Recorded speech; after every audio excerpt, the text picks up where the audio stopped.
Demographic dividend दोबारा discuss करने की तो जरूरत नहीं है। No sir. No sir.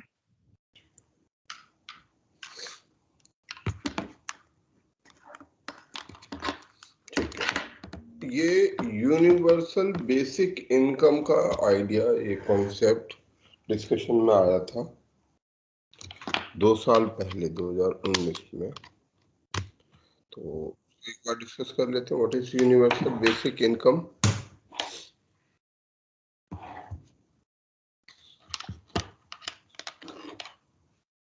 कैसे, किसने दिया था ये? बेसिकली जब इलेक्शन था उस समय, उससे पहले दिया गया था, कांग्रेस पार्टी ने ये कहा था, तो ये डिस्कशन में आया था यूबीआई। तो हमारे को आइडिया होना चाहिए कि व्हाट इज यूबीआई, होता क्या है, क्या इसका स्कोप है। यूबीआई मीन्स हम सब लोगों के पास एक बेसिक इनकम सरकार इंश्योर कर दे एज अ वेलफेयर मेजर, कि हमारे पास किसी भी कारण से इनकम नहीं है, एम्प्लॉयमेंट नहीं है किसी भी कारण से, तो हर व्यक्ति के पास एक यूनिवर्सल बेसिक इनकम हो। यूनिवर्सल मतलब सार्वभौमिक। सार्वभौमिक, हर किसी के पास जो चीज सबके पास हो, यूनिवर्सल यूनिवर्सल हो। जैसे हमारा यूनिवर्सल अडल्ट सफराज, उसमें यूनिवर्सल यूज करते हैं, नहीं, अडल्ट सफराज, सभी को ये चीज दी जाए, ऐसे ही यूनिवर्सल बेसिक इनकम है।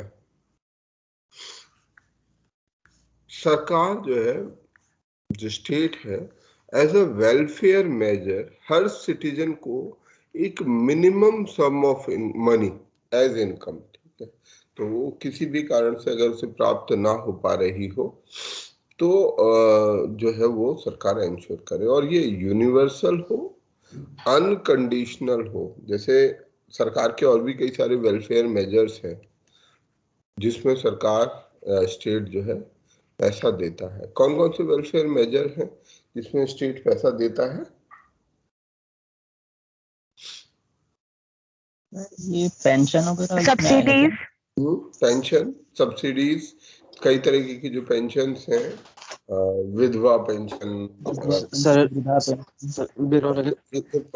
बेरोजगार भत्ता। बेरोजगार भत्ता। बेरोजगार भत्ता वैसे कहीं मिलता है? नो बेरोजगार सर, बिहार में मिलता नहीं है मिलता है सर। सर। बिहार में मिलता है सर। बिहार में मिलता है। अच्छा, मिलता है, ओके। या सर कितना? बिहार में मिलता है सर। 2000 मिलता है। 2020 से 25 वर्ष तक के लड़कों को मिलता है। सभी को? बहुत अच्छा है ये या तो। सर एप्लीकेशन फॉर्म ये सब भरना होने के जो नीतीश कुमार का 7 निश्चय था सर, उसमें ये शामिल था, तो वो दे रहा है अभी 2000 रुपये महीने का। Yes sir. मेरे दोस्त को भी मिल रहा है सर, क्योंकि हम लोग क्रेडिट कार्ड ले चुके थे, इसलिए हम लोग को नहीं मिला, जो नहीं लिए उनको मिल रहा। चलो, अगर क्योंकि जो हमारा स्टूडेंट बिहार का हो और अगर वो इस सुविधा को भी तो ले सकता है, लेना। तो ये पेंशन, सब्सिडीज, ये सब, इन सब में इसमें कोई कंडीशन ना हो। जैसे ये सब कंडीशनल है, जैसे इन्होंने बताया कि 20 से 25 साल के बीच आयु होनी चाहिए, या विधवा होनी चाहिए, या वृद्ध होना चाहिए, या कुछ भी, तो कंडीशन नहीं होनी चाहिए, नो कंडीशनलिटी। तो यूनिवर्सलिटी और अनकंडीशनलिटी जो है इसका, इसके अंदर एक एसेंशियल फीचर हो, जिससे कि जो सोशल जस्टिस है, सभी के पास एक मिनिमम स्तर का सोशल जस्टिस अचीव किया जा सके, जिससे कि लोगों के पास एक मिनिमम डिसेंट इनकम की, ठीक है, मामूली से मामूली सही, पर एक मिनिमम डिसेंट इनकम जो है उनको उपलब्ध रहे। ये आइडिया इससे जुड़ा हुआ है। एक तरीका हो सकता है पॉवर्टी रिडक्शन का। हाँ जी, बोलिए सर। अगर कोई कंडीशन नहीं रहेगा तो क्राइटेरिया कैसे फिक्स करेंगे कि किसको देना है और किसको नहीं देना है? तो सभी लोग इसके लिए एलिजिबल हो जाएंगे। हाँ, जो क्लेम करे। या उसे ये साबित करना होगा, मतलब जहाँ तक मुझे समझ में जैसा आता है कि भाई हम जो है हमारे पास इनकम नहीं है, इतनी मिनिमम इनकम नहीं है। जैसे डेवलप्ड कंट्रीज में जो भत्ता मिलता है, खासतौर में जो थोड़े से सोशलिस्ट लीनिंग वाले कंट्रीज हैं, कनाडा है, यूरोप के कई सारे देश हैं, तो यहाँ पर ये लोग बेरोजगारी भत्ता देते हैं। सर जापान में भी मिलता है सर। हाँ, तो बहुत सारे देशों में मिलता है। तो जहाँ ये बेरोजगारी भत्ता मिलता है, वहाँ आपको बस ये साबित करना होता है कि आप सर कनाडा में प्रति व्यक्ति को 25,000 मतलब $2,500 प्रति माह देने मिलता है सर। ये जो कोविड आया था सर, द हिंदू में छपा था सर, उसमें बताया गया। ये बंद कर दीजिएगा माइक्रोफोन, ठीक है। तो बेरोजगारी भत्ता जो होता है, बेरोजगारी भत्ता दिए जाने की जो बुनियादी कंडीशन है वो ये रहती है कि आप बेरोजगार होने चाहिए। बेरोजगार कैसे पता चलेगा? तो बेरोजगारी के लिए क्या वो करते हैं कि आपको या तो आप और जॉब मांगेंगे, आप कहेंगे मुझे ये जॉब दे दो, गवर्नमेंट आपको लिए कहीं जॉब सर्च कर देगी, आपको बता देगी आपकी योग्यता के अनुसार कि ठीक है आप यहाँ काम कर लो, ये जगह चले जाओ। तो या तो ये देगी कि आपको काम बताएगी, अगर वो एक स्टिपुलेटेड समय तक, मतलब से 15 दिन तक आपको काम नहीं बता पाती है, तो फिर आपको भत्ता देगी, अलाउंस देगी। तो ये सिस्टम वहां पर फॉलो होता है। तो मेरी समझ से ऐसे ही यहाँ पर भी होना चाहिए कि भाई किसी की इनकम नहीं होनी चाहिए, अगर इनकम नहीं है तो उसको दिया जाएगा। मतलब सरकार अगर ये प्रूव ना कर पाएगी भैया इनकी कोई और इनकम नहीं है, तो सरकार उसको देगी। पॉवर्टी रिडक्शन में एक महत्वपूर्ण वो हो सकता है ये, ठीक है, कि हमारी जो गरीबी है उसको कैसे कम किया जा सके। जेंडर जस्टिस और इन सब चीज़ों के लिए ये काम कर सकता है, जो हमारे अन्य ऑब्जेक्टिव हैं। क्योंकि महिलाओं के साथ ये बड़ी समस्या है कि महिलाओं को जो है बहुत बार, पता कई बार वो पढ़ी लिखी होती हैं, तमाम कारणों से उनके पास कोई निश्चित रोजगार नहीं रहता है, निश्चित आमदनी का कोई जरिया नहीं रहता है, और वो आर्थिक रूप से समस्याएं फेस करती हैं, सामाजिक आर्थिक रूप से समस्याएं फेस करती हैं।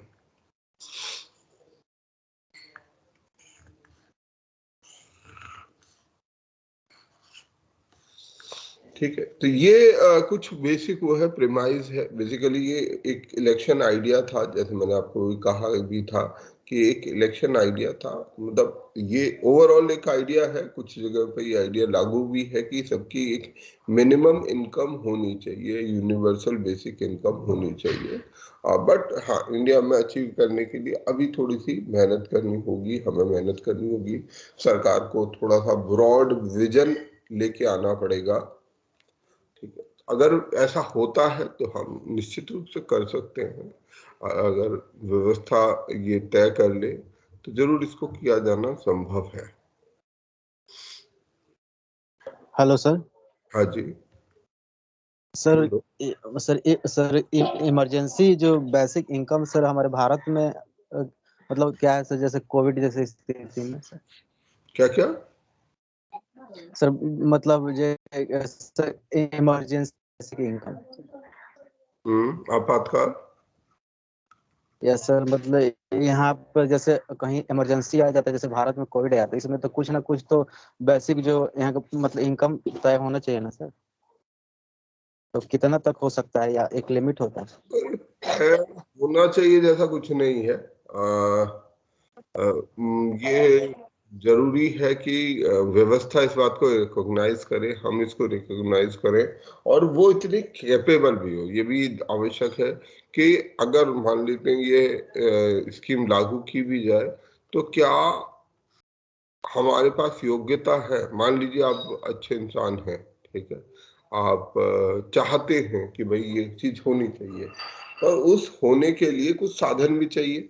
हम चाहते हैं कि सबकी नौकरी लग जाए। अगर सभी को यस सर। एम्प्लॉयमेंट की बात करें तो इसमें हमारे को क्या क्या आवश्यकता पड़ेगी। हम मान लीजिए आप मंत्री हैं, प्रधानमंत्री हैं और सभी को नौकरी देना चाहते हैं, तो क्या क्या चीज होनी चाहिए?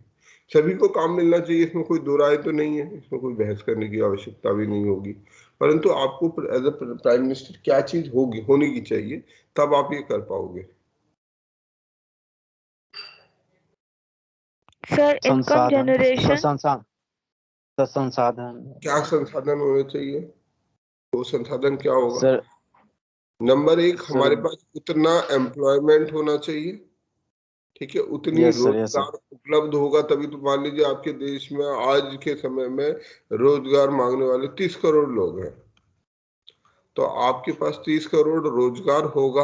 आप चाहे कितनी भी अच्छी इच्छा रखते हो, परंतु आपके पास ये चीज होनी चाहिए, 30 करोड़ लोगों, 30 करोड़ रोजगार उपलब्ध होना चाहिए।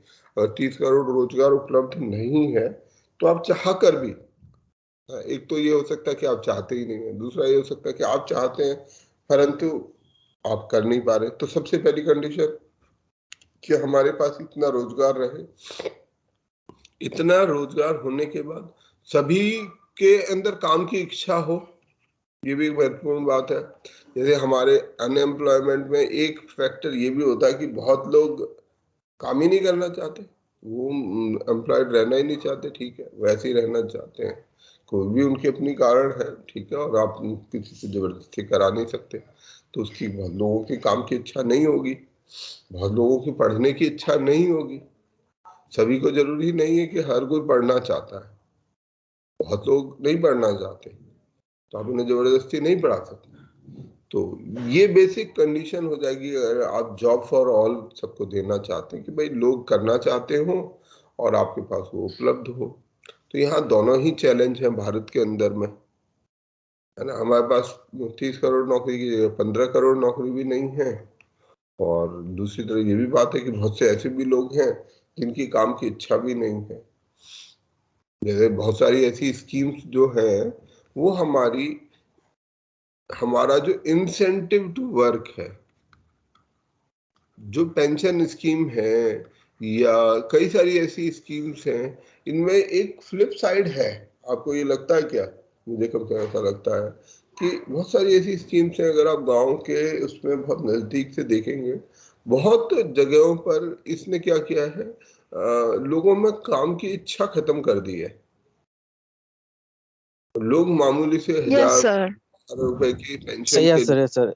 विधवा पेंशन, सर उनको वृद्ध पेंशन, बहुत बार आप जाएंगे तो सब लोग ये कहेंगे कि साहब बाबूजी हमारी पेंशन लगवा दो, हमारा ये करवा दो। कई बार तो लोग, ठीक है, जो जरूरतमंद नहीं है वो भी चाहते हैं कि हमारी कहीं से पेंशन लग जाए और बस हमें कुछ ऐसा बैठे बैठे मिलता रहे, घर मिलता रहे, तो बस यही हमारे लिए सबसे अच्छी चीज।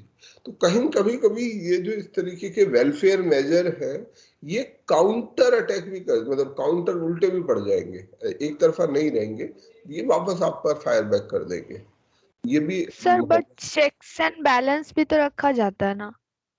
चेक्स एंड बैलेंस कैसे, बताओ? सर चेक करते हैं सारे वो सर उसमें भी फर्जी काम होता है सर, उसमें उससे कुछ फायदा नहीं होता है सर, सेक्शन बैलेंस करने से। नहीं, मान लेते अगर फर्जी ना भी हो, किस तरीके के चेक एंड बैलेंस है? मान लीजिए आपको सर घर, जैसे मातृत्व वंदना योजना है तो उसमें सर अगर वो ग्रांट देती है वो सरकार, तो उसमें सर वो इंस्टॉलमेंट्स पे देती है, मतलब फर्स्ट 2 मंथ्स पे 2000, और ठीक मतलब है, प्रेगनेंसी के बाद इस तरह से।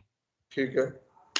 नहीं, अब जैसे मैं कुछ लोगों को जानता हूँ हमारे पदवी परिचित ग्रुप से, मैं बताता हूँ उदाहरण कि एक कुछ लोग थे, दो भाई हैं, अ, वो यहाँ सरकार में कहीं काम कर रहे थे, तो किसी कारण से उनकी वो नौकरी 15-17 हजार रुपया उनको महीने का मिलता था, तो किसी कारण से वो कुछ एडहॉक नौकरी थी, वो छूट गई, खत्म हो गई। अब वो गांव चले गए। गांव जाकर, अब गांव में क्या है कि कुछ मनरेगा स्कीम है, तो मनरेगा स्कीम में ऐसे थोड़ा बहुत कोविड में काम किया, नहीं किया, ठीक है, वो उसमें कुछ पैसा मिल जाता है, कुछ वो जो भी देने वाला है वो ले लेता है, कुछ उनको मिल जाता है। तो वहां पर नाम लिखवा दिया गया है, और मतलब महीने का 1000, 2-3 हजार रुपया टाइप इनकम हो जाता है, वहां से वो मिल जाता है कुछ। तो उस पैसे के लालच में उन्होंने अब वो काम का छोड़ दिया ही है, वो कई सालों से काम नहीं करना चाह रहे। मैं कभी कभी मिला हूँ तो उनको बोलता हूँ, तो इस प्रकार का प्रभाव भी लोगों के मन पर पड़ता है। बहुत से गांव में, ग्रामीण क्षेत्रों में ये इस चीज का प्रभाव है कि बहुत बार लोग मोबिलाइज्ड नहीं है, सफिशिएंटली मोटिवेटेड नहीं है कि हम जो है काम करें। उसका एक कारण ये भी हो सकता है क्योंकि पर्याप्त शिक्षा नहीं है, पर्याप्त एजुकेशन नहीं है, ये इस बात का एहसास नहीं है कि ठीक है ये 2000 रुपये आपको सर्वाइवल के लिए तो तनख्वाह दे सकता है, सर्वाइवल के लायक तो काम चल जाएगा, परंतु उसके आगे क्या? यदि आप अपने बच्चों की बेहतर शिक्षा चाहते हैं, यदि स्वास्थ्य की कोई समस्या या कोई भी आपातकालिक समस्या खड़ी हो जाएगी, तब आपका ये पैसा किसी काम नहीं आएगा। परंतु उसके बावजूद भी वो उससे संतुष्ट है, उस संतुष्ट तो नहीं है परंतु कंफर्टेबल है। ठीक है, आदत डाल ली है, जिसे हम कहते हैं ना, आदत डाल ली। सर सर रूरल एरिया में जिनकी एलिजिबिलिटी भी नहीं है बुढ़ा पेंशन के लिए, ओल्ड पेंशन के लिए, उनको भी आजकल देखा जा रहा है मिल रहा है। हाँ, वो मिल रहा है। नहीं, मिलने की बात नहीं है, मिलने को मिले अच्छी बात है, हमें ये कोई आपत्ति भी नहीं है कि गरीबी है, परंतु ये प्रकार की लेकिन सर जो एलिजिबिलिटी है, कुछ लोग ऐसे भी है जिनके पास सोर्स पैर भी नहीं है, जिनका कोई सुनने वाला नहीं है और उनका एलिजिबिलिटी है बहुत ही बूढ़े, उनको नहीं मिल रहा है, लेकिन इन लोगों को मिल रहा है। नहीं, पर यहाँ पर सवाल जो चर्चा की बात है वो ये नहीं है, चर्चा इस बात की है कि क्या इस प्रकार के जो स्कीम्स हैं उनका एक नकारात्मक प्रभाव तो नहीं जाता, क्योंकि एक कोशिश सकारात्मक है। सरकार एक वेलफेयर मेजर के तौर पर हम ये चाह रहे हैं कि भाई किसी के पास आमदनी कम ना हो, पर हमारे अंदर ये प्रयास होना चाहिए। जैसे मैंने बाहर का आपको उदाहरण दिया था, तो वहां जो बेरोजगारी भत्ता मिलता है, बेरोजगारी भत्ते में सबसे पहले सरकार आपको काम देगी, भत्ता नहीं देगी।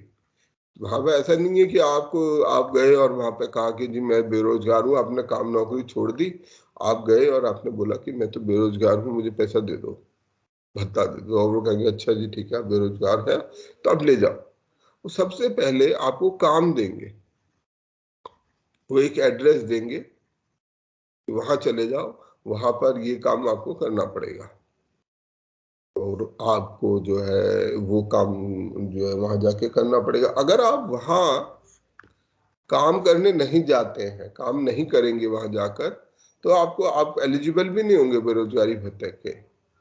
अगर सरकार ने आपको ऑफर किया, गवर्नमेंट स्टेट ने ऑफर किया है, परंतु आप नहीं कर रहे हैं, तो आपको नहीं मिलेगा। आपको केवल एक ही स्थिति में मिलेगा कि सबसे पहले सरकार ये साबित हो जाए कि भाई आपको काम दिया गया या काम दिए ही नहीं सकी सरकार, जब तब आपको वो बेरोजगारी भत्ता देगी कि ठीक है इनको $200 $2000 जो भी उनका सिस्टम है उसके तहत दिया जाए। तो ऐसा ये सिस्टम वहां पर उन्होंने बनाया हुआ है जो कि ज्यादा बेहतर है।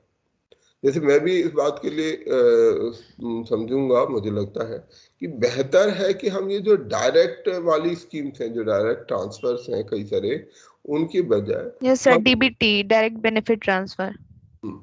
नहीं, वो थोड़ा ब्रॉड हो जाता है, पर जो इस तरीके की स्कीम है जिनमें लोगों को पैसा दिया जा रहा है, उसके बजाय जैसे मनरेगा है, मनरेगा में कोशिश ये होनी चाहिए कि लोगों को एम्प्लॉयमेंट दिया जाए और लॉन्ग टर्म एम्प्लॉयमेंट हो। ऐसी चीज बनाई जाए कि उनको लॉन्ग टर्म बेसिस पे एम्प्लॉयमेंट दिया जाए, चाहे हम उसके एम्प्लॉयमेंट को सब्सिडाइज कर दें कि आप किसी उसको बोलो कि ठीक है आप इसको उनको नौकरी पर रखो, 7,000 हम दे देंगे, 3,000 आप दो। या जैसे मान लीजिए 10,000 की हमें नौकरियां लगवानी है, लोगों को कहा जाए कि यहाँ जाकर काम करो, इस फैक्ट्री में काम करो, मान लीजिए तो वो काम जितना भी करेगा वो काम के लिए उसको 10,000 रुपये मिलना चाहिए। सरकार ये कहे उसके कंपनी वाले से कि ठीक है 3,000 रुपये हम आपको दे देंगे, आप 7,000 रुपया आप दो। तो इससे कोई बिजनेस को भी फायदा हो सकता है और सरकार को भी, ये उस व्यक्ति को भी वो काम करना होगा, तब वो पैसा प्राप्त होगा, और जो कि एक ठीक ठाक अमाउंट भी होगा। वो ऐसा नहीं होगा कि ठीक है जैसे मनरेगा में है कि आपको 100 दिन का ही रोजगार मिलेगा, तो वो कभी कभी महीने में 2-3 हजार रुपये टाइप भी मिल पाता है। तो उससे एक तो फुल टर्म एम्प्लॉयमेंट नहीं है, ये ज्यादा अच्छा हो कि ऐसी स्कीम बनाई जाए कि जो एम्प्लॉयर है, जो एम्प्लॉयर इस प्रकार की मनरेगा जैसी स्कीम में जुड़ते हैं, उनको कुछ पैसा दिया जाए। ताकि वो एनकरेज हो कि ज्यादा से ज्यादा लोगों को अपने यहाँ पर काम पर रखें, क्योंकि जब लोग काम पर आएंगे तो तभी हमारा जो उद्देश्य है, जो जीडीपी वाला उद्देश्य था, जो पाई वाला उद्देश्य था, कि हम इकोनॉमिक्स क्यों पढ़ते हैं सर? पाई का क्या? देश के सब देश के इकोनॉमी के बारे में जानने के लिए, अर्थव्यवस्था, जीडीपी के बारे में। हाँ, मतलब कुल मिला के अल्टीमेट हम उद्देश्य उसको क्या है? कैसे बढ़ा सकते हैं? कैसे ये पाई को बढ़ाने के लिए ये क्या तरीके हैं पाई को? प्रयास है वो ये है कि ये आज जो पाई यहाँ पर है, इतना बड़ा पाई है हमारे पास, जिसमें खाने वाले ज्यादा लोग हैं, पाई छोटा है, इस पाई का साइज कैसे बढ़ाया जाए? जैसे जैसे ये पाई का साइज बढ़ता जाएगा हमारी प्रॉब्लम कम होती जाएगी, और पाई का साइज बढ़ेगा मतलब कि जीडीपी बढ़ेगा। पाई यहाँ पर मैं इसलिए उदाहरण दे रहा था कि जीडीपी बढ़ेगा, ये जितना जितना जीडीपी बढ़ता जाएगा उतना उतना लोगों के पास पैसा बढ़ेगा, तो बाकी सारी चीजें ऑटोमेटिकली आएंगी। अब जैसे मनरेगा में अगर कोई वैल्यू एडिशन नहीं हो रहा, एम्प्लॉयमेंट स्कीम है और वैल्यू एडिशन नहीं हो रहा, तो निश्चित रूप से उससे हमारा ये पाई नहीं बढ़ रहा है। पर अगर हम ऐसा कुछ सोचें कि कुछ पैसा सरकार दे एम्प्लॉयर को, जिससे जैसे आप मान लीजिए एक फैक्ट्री लगा लेते हैं, आपको कर्मचारी 10,000 रुपए का मिलता है, सरकार ये कहती है कि ठीक है 3,000 रुपया हमारी तरफ से आपको दिया जाएगा, हम उसको दे देंगे, आप केवल 7,000 रुपये दे देना। तो अब ये जो एम्प्लॉयर जो बिजनेस खड़ा करेगा, फैक्ट्री खड़ा करेगा, कारखाना बनेगा या कुछ भी ऐसी चीज बनेगी, इससे क्या होगा, ये पाई बड़ी होने लग जाएगी। साथ साथ इस व्यक्ति की भी आदत 10,000 रुपया कमाने की कम से कम हो जाएगी। जब ये 10,000 रुपया कमाएगा तो कुछ समय बाद कहेगा नहीं मुझे 12,000 रुपया मिलना चाहिए। तो ये इन सब चीजों से हमारा जो पाई का साइज है वो बढ़ सकता है।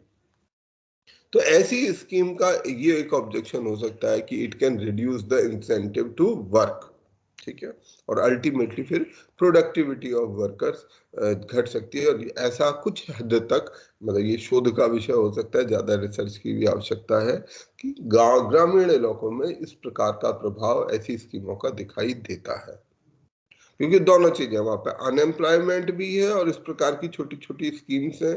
तो इन दोनों का जो घालमेल है वो काफी बार ये कर रहा है कि इंसेंटिव टू वर्क को वो रिड्यूस कर रहा है।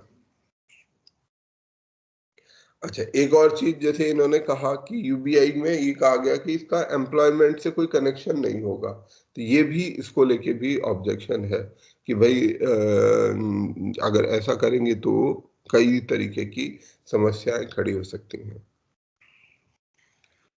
अनकंडीशनल ट्रांसफर की उसमें कोई कंडीशन नहीं रखी जाएगी, ये भी इसका एक ऑब्जेक्शन है कि किसी प्रकार की किसी तरीके की कोई कंडीशन नहीं रहेगी। बाकी सब ये भी कि जैसे ये पैसा अगर मेल मेंबर्स को मिलता है, जैसे कई सारी स्कीमों में अब ये कोशिश होती है कि महिलाओं को पैसा दिया जाए, पहले घर के मुखिया को पैसा दिया जाता था, अब ज्यादातर स्कीमों में ये कोशिश की जाती है कि घर की महिला को पैसा दिया जाए।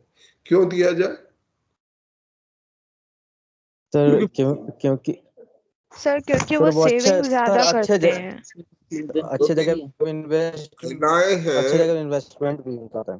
क्योंकि अगर महिलाओं के हाथ में इस टाइप का जैसे पेंशन का पैसा है, कुछ और आता है, तो वो क्या करती हैं, सर सरकार सर ऑप्शन इंदिरा आवास वगैरह भी सभी महिला के नाम पर मिलता है सर। तो वो क्यों ऐसा हो है कि भाई वो राशन ले आती हैं, ठीक है, बच्चों के ऊपर खर्चा करेंगी, पढ़ाई लिखाई पर थोड़ा बहुत खर्चा कर देंगी, और आदमियों को मिलेगा, घर के पुरुष को अगर वो पैसा मिलता है वो क्या करता है, वाइन शराब पीता है। ठेके पे जाता है सीधा, उड़ा देता है सर। उड़ा देता है। पैसा उसके खाते में 1,000-2,000 रुपये मिला तो उसी दिन जो है वो जाएगा और जितना है वो सारे पैसे को शराब और जुए और इस तरीके की चीजों में वो उड़ा देता है, बर्बाद कर देता है। तो सरकार का पैसा भी गया और सोशल वेलफेयर में कहीं नहीं गया। तो इसलिए आज के समय में ये भी एक एफर्ट रहता है कि वेस्टफुल पर्पज के लिए ये पैसा खर्चा ना किया जाए। तो ये इस प्रकार की एक स्कीम है, अभी दूर की कौड़ी है भारत के लिए यूबीआई।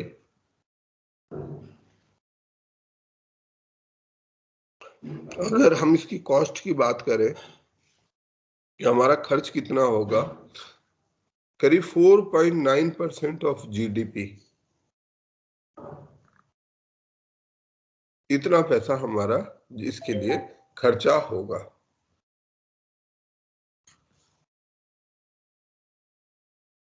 आज के समय में जितनी भी स्कीम्स हैं उनमें हम 5.2%, लगभग हम 5%, 6.5% के आसपास जीडीपी का पैसा अन्य अलग अलग स्कीमों में खर्चा कर रहे हैं।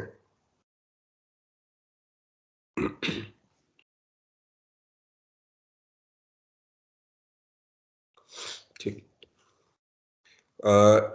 एक और हमारे जो हमारा इकोनॉमी का इशू है, माइग्रेशन एक ओवरलैपिंग इशू है। वैसे तो ज्योग्राफी में भी हम इसे पढ़ सकते हैं, माइग्रेशन, ह्यूमन माइग्रेशन। तो भारत में माइग्रेशन की क्या स्थिति है, कैसे हम, कौन इसको जांचता है, कैसे इसके बारे में हम पता कर सकते हैं। तो माइग्रेशन की बात करते हैं। इंसान, हमारे देश में जो ह्यूमन माइग्रेशन है, ह्यूमन माइग्रेशन जो इंसानों का माइग्रेशन है, दो तरीके का हो सकता है।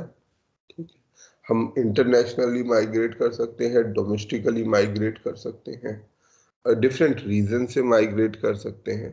तो उन सब के बारे में अभी हम पढ़ेंगे। ये एक रिपोर्ट है जिसका नाम है, नाम नोट कर लीजिएगा, इंटरनेशनल माइग्रेंट स्टॉक रिपोर्ट। ठीक है, कि दुनिया में कितने माइग्रेंट हैं, और इस रिपोर्ट को जारी करता है UNDESA, UNDESA। क्या होती है फुल फॉर्म UNDESA की? Sir department of United economic and nation social department of affairs. Economic and social affairs. तो इसके अनुसार भारत में करीब मतलब 17 मिलियन, 17.5 मिलियन, यानी कि 2 करोड़ से थोड़े से कम लोग इंटरनेशनल माइग्रेंट बन रहे हैं। और भारत एक मतलब लीडिंग कंट्री बन गया है इंटरनेशनल माइग्रेंट्स का। क्या कि भारत से सबसे ज्यादा संख्या में लोग माइग्रेट आउट कर रहे हैं। पूरी दुनिया का जो माइग्रेंट पॉपुलेशन है वो है 6.4%। 6.5% जो माइग्रेंट्स हैं वो भारत के हैं। पूरी दुनिया में अगर हम कहीं भी चले जाएं तो जितने माइग्रेंट हैं उसमें भारत का जो नंबर है वो है 1.75 करोड़ या 17.5 मिलियन। तो 17.5 मिलियन पीपल भारत से माइग्रेट, इंटरनेशनली माइग्रेट कर चुके हैं। ऐसा UNDESA की report, international migrant stock report कहती है। लगभग 2 करोड़ के करीब लोग, जो इसके कारण भारत, जो माइग्रेंट्स हैं, जो अंतरराष्ट्रीय स्तर पर जो माइग्रेशन हो रहा है, माइग्रेंट्स होते हैं, उसमें सबसे बड़ा देश जो है वो भारत बन चुका है, प्राइम सोर्स ऑफ माइग्रेंट्स है। और ये हमारे देश के ये जो लोग हैं, करीब पूरे जितने माइग्रेंट्स हैं, मान लीजिए 100 लोग माइग्रेट आउट कर रहे हैं, तो 6.4%, मतलब हर 6.5, 100 में से 6.5 व्यक्ति भारत के हैं जो इंटरनेशनल माइग्रेंट्स है। तो ये भारत में माइग्रेशन की स्थिति है। सर इसके पीछे रीजन क्या हो सकता है सर? हाँ जी, रीजन क्या, पीछे कारण बताओ तुम, क्या कारण हो सकता है? सर? Unemployment sir.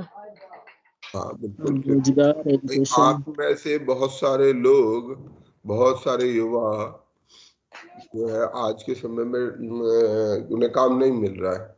अगर मान लीजिए आपको कहीं ऑफर मिलता है, आप अप्लाई करते हैं और आपको ऑफर मिलता है, वो ऑफर ठीक है, तो आपको रोजगार की आवश्यकता है, बेहद आवश्यकता है, तो आप वहां पर कहेंगे कि ठीक है मैं चला जाता हूँ। अनएम्प्लॉयमेंट एक बहुत बड़ा कारण है। और क्या हो सकता है? Sir refugee crisis.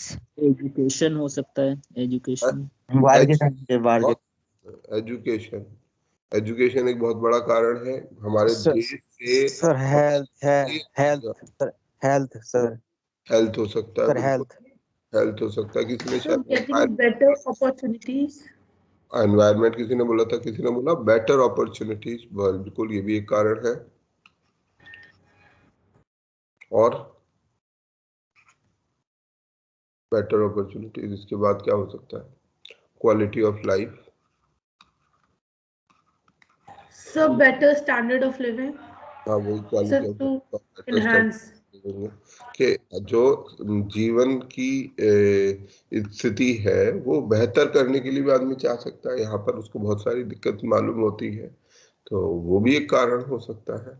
कानून व्यवस्था भी एक कारण हो सकती है, काफी सारे लोग जैसे बुजुर्ग हैं, तो इस प्रकार की भी कुछ वो है। तो ये सब कारण हैं कि हमारे यहाँ से बड़े स्तर पे इंटरनेशनल माइग्रेशन हो रहा है, होता है।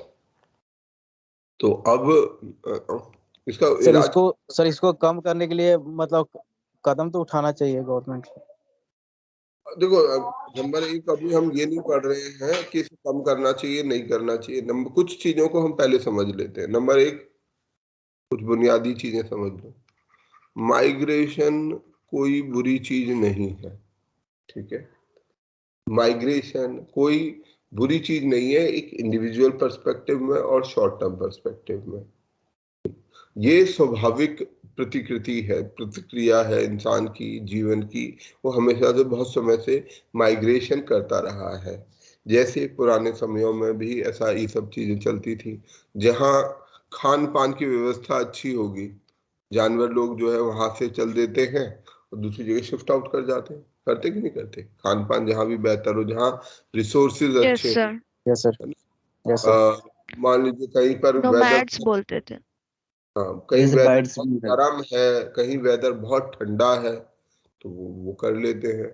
बहुत सारे जीव हैं, बर्ड्स हैं, कहाँ कहाँ से है, 10-10 हजार किलोमीटर माइग्रेट करते हैं, हर साल करते हैं, फिर आते हैं, फिर चले जाते हैं, भारत में आते हैं, यहाँ पर रहते हैं। जब सर्दियाँ आएंगी, अभी बहुत सारे माइग्रेटरी बर्ड्स आएंगे, तो जानवर करते हैं। तो जीवन में माइग्रेशन जो लाइफ है, उसमें माइग्रेशन एक महत्वपूर्ण चीज है। यहाँ पर भारत के अंदर भी माइग्रेशन की कई सारी हमें घटनाएं मिलती है, मास माइग्रेशन की भी घटनाएं मिलती हैं।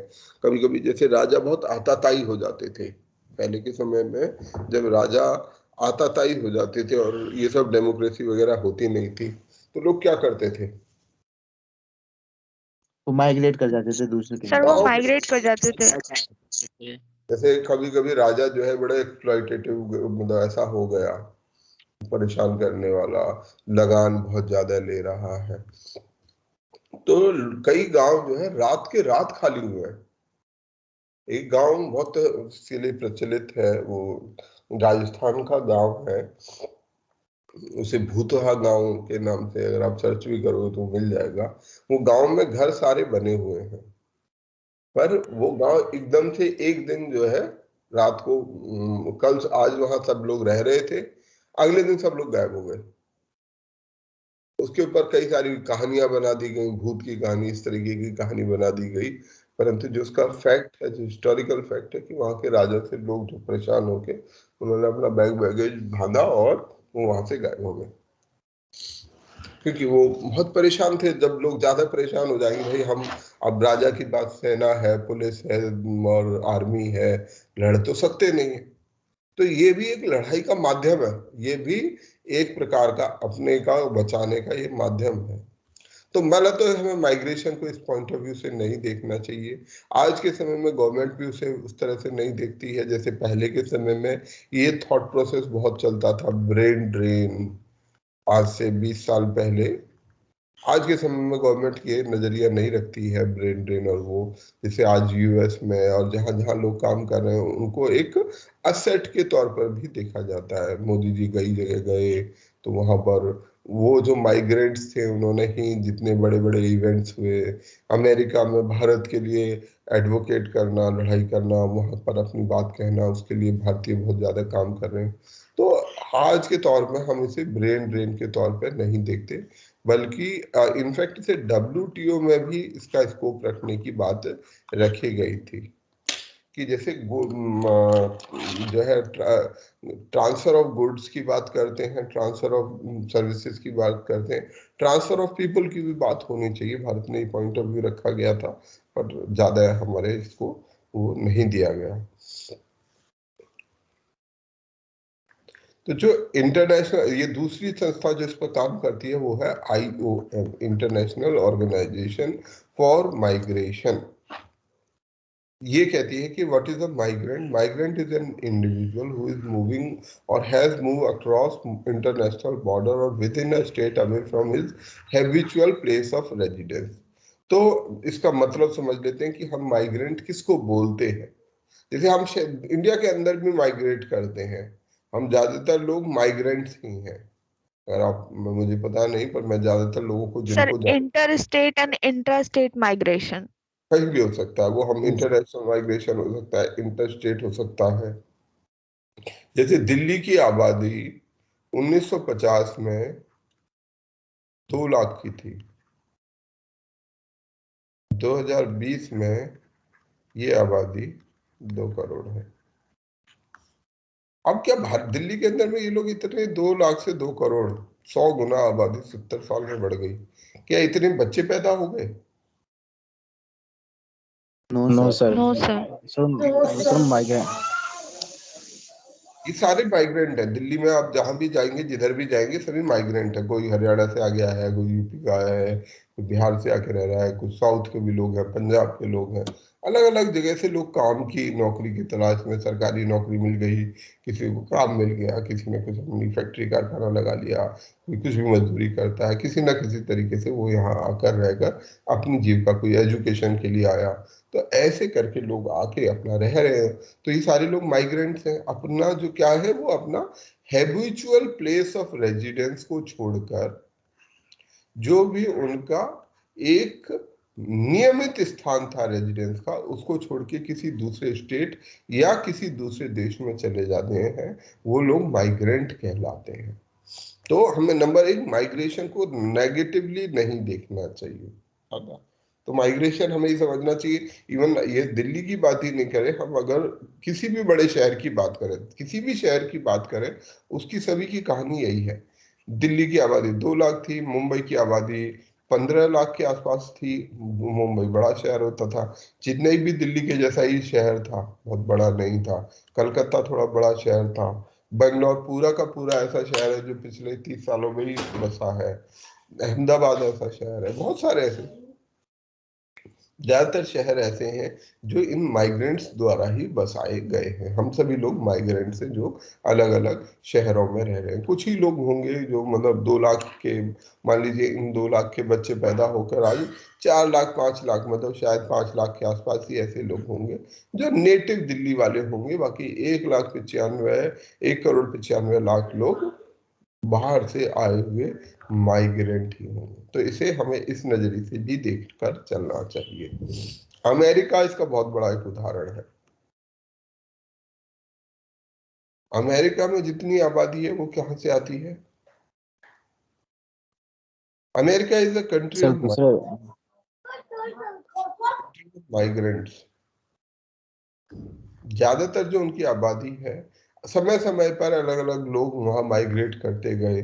कनाडा एक ऐसा देश है कि जहां पर बहुत सारी आबादी, ऑस्ट्रेलिया एक ऐसा देश है जहां बहुत सारे, ज्यादातर देश इनमें ये माइग्रेंट है। अमेरिका में जो लोग हैं, पहले यूरोप से जाते थे 17वीं 18वीं शताब्दी में, 19 अर्ली 19 सेंचुरी तक जो है, ये यूरोप से लोग जगह जगह से जाते थे। इंग्लैंड के चले गए, जर्मनी, अलग अलग लोग, इटली इटली सब जगह से यूरोप से जाते थे।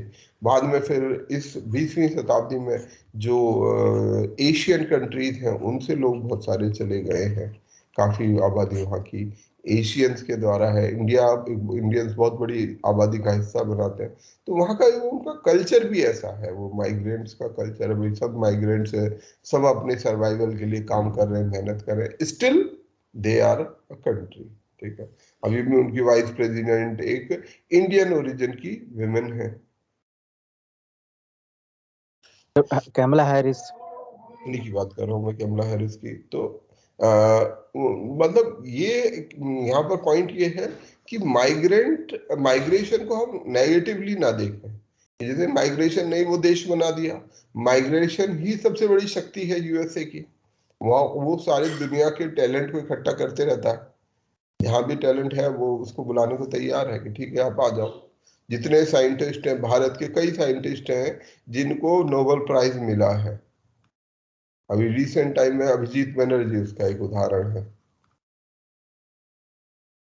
और हरगोविंद खुराना, और 3-4 नाम मुझे ध्यान है, सारे नहीं याद आएंगे। तो ये सारे लोग हैं भारतीय मूल के, परंतु भारत के, परंतु इनको जो प्राइज है नोबेल प्राइज वो यूएसए में जाकर ही मिला।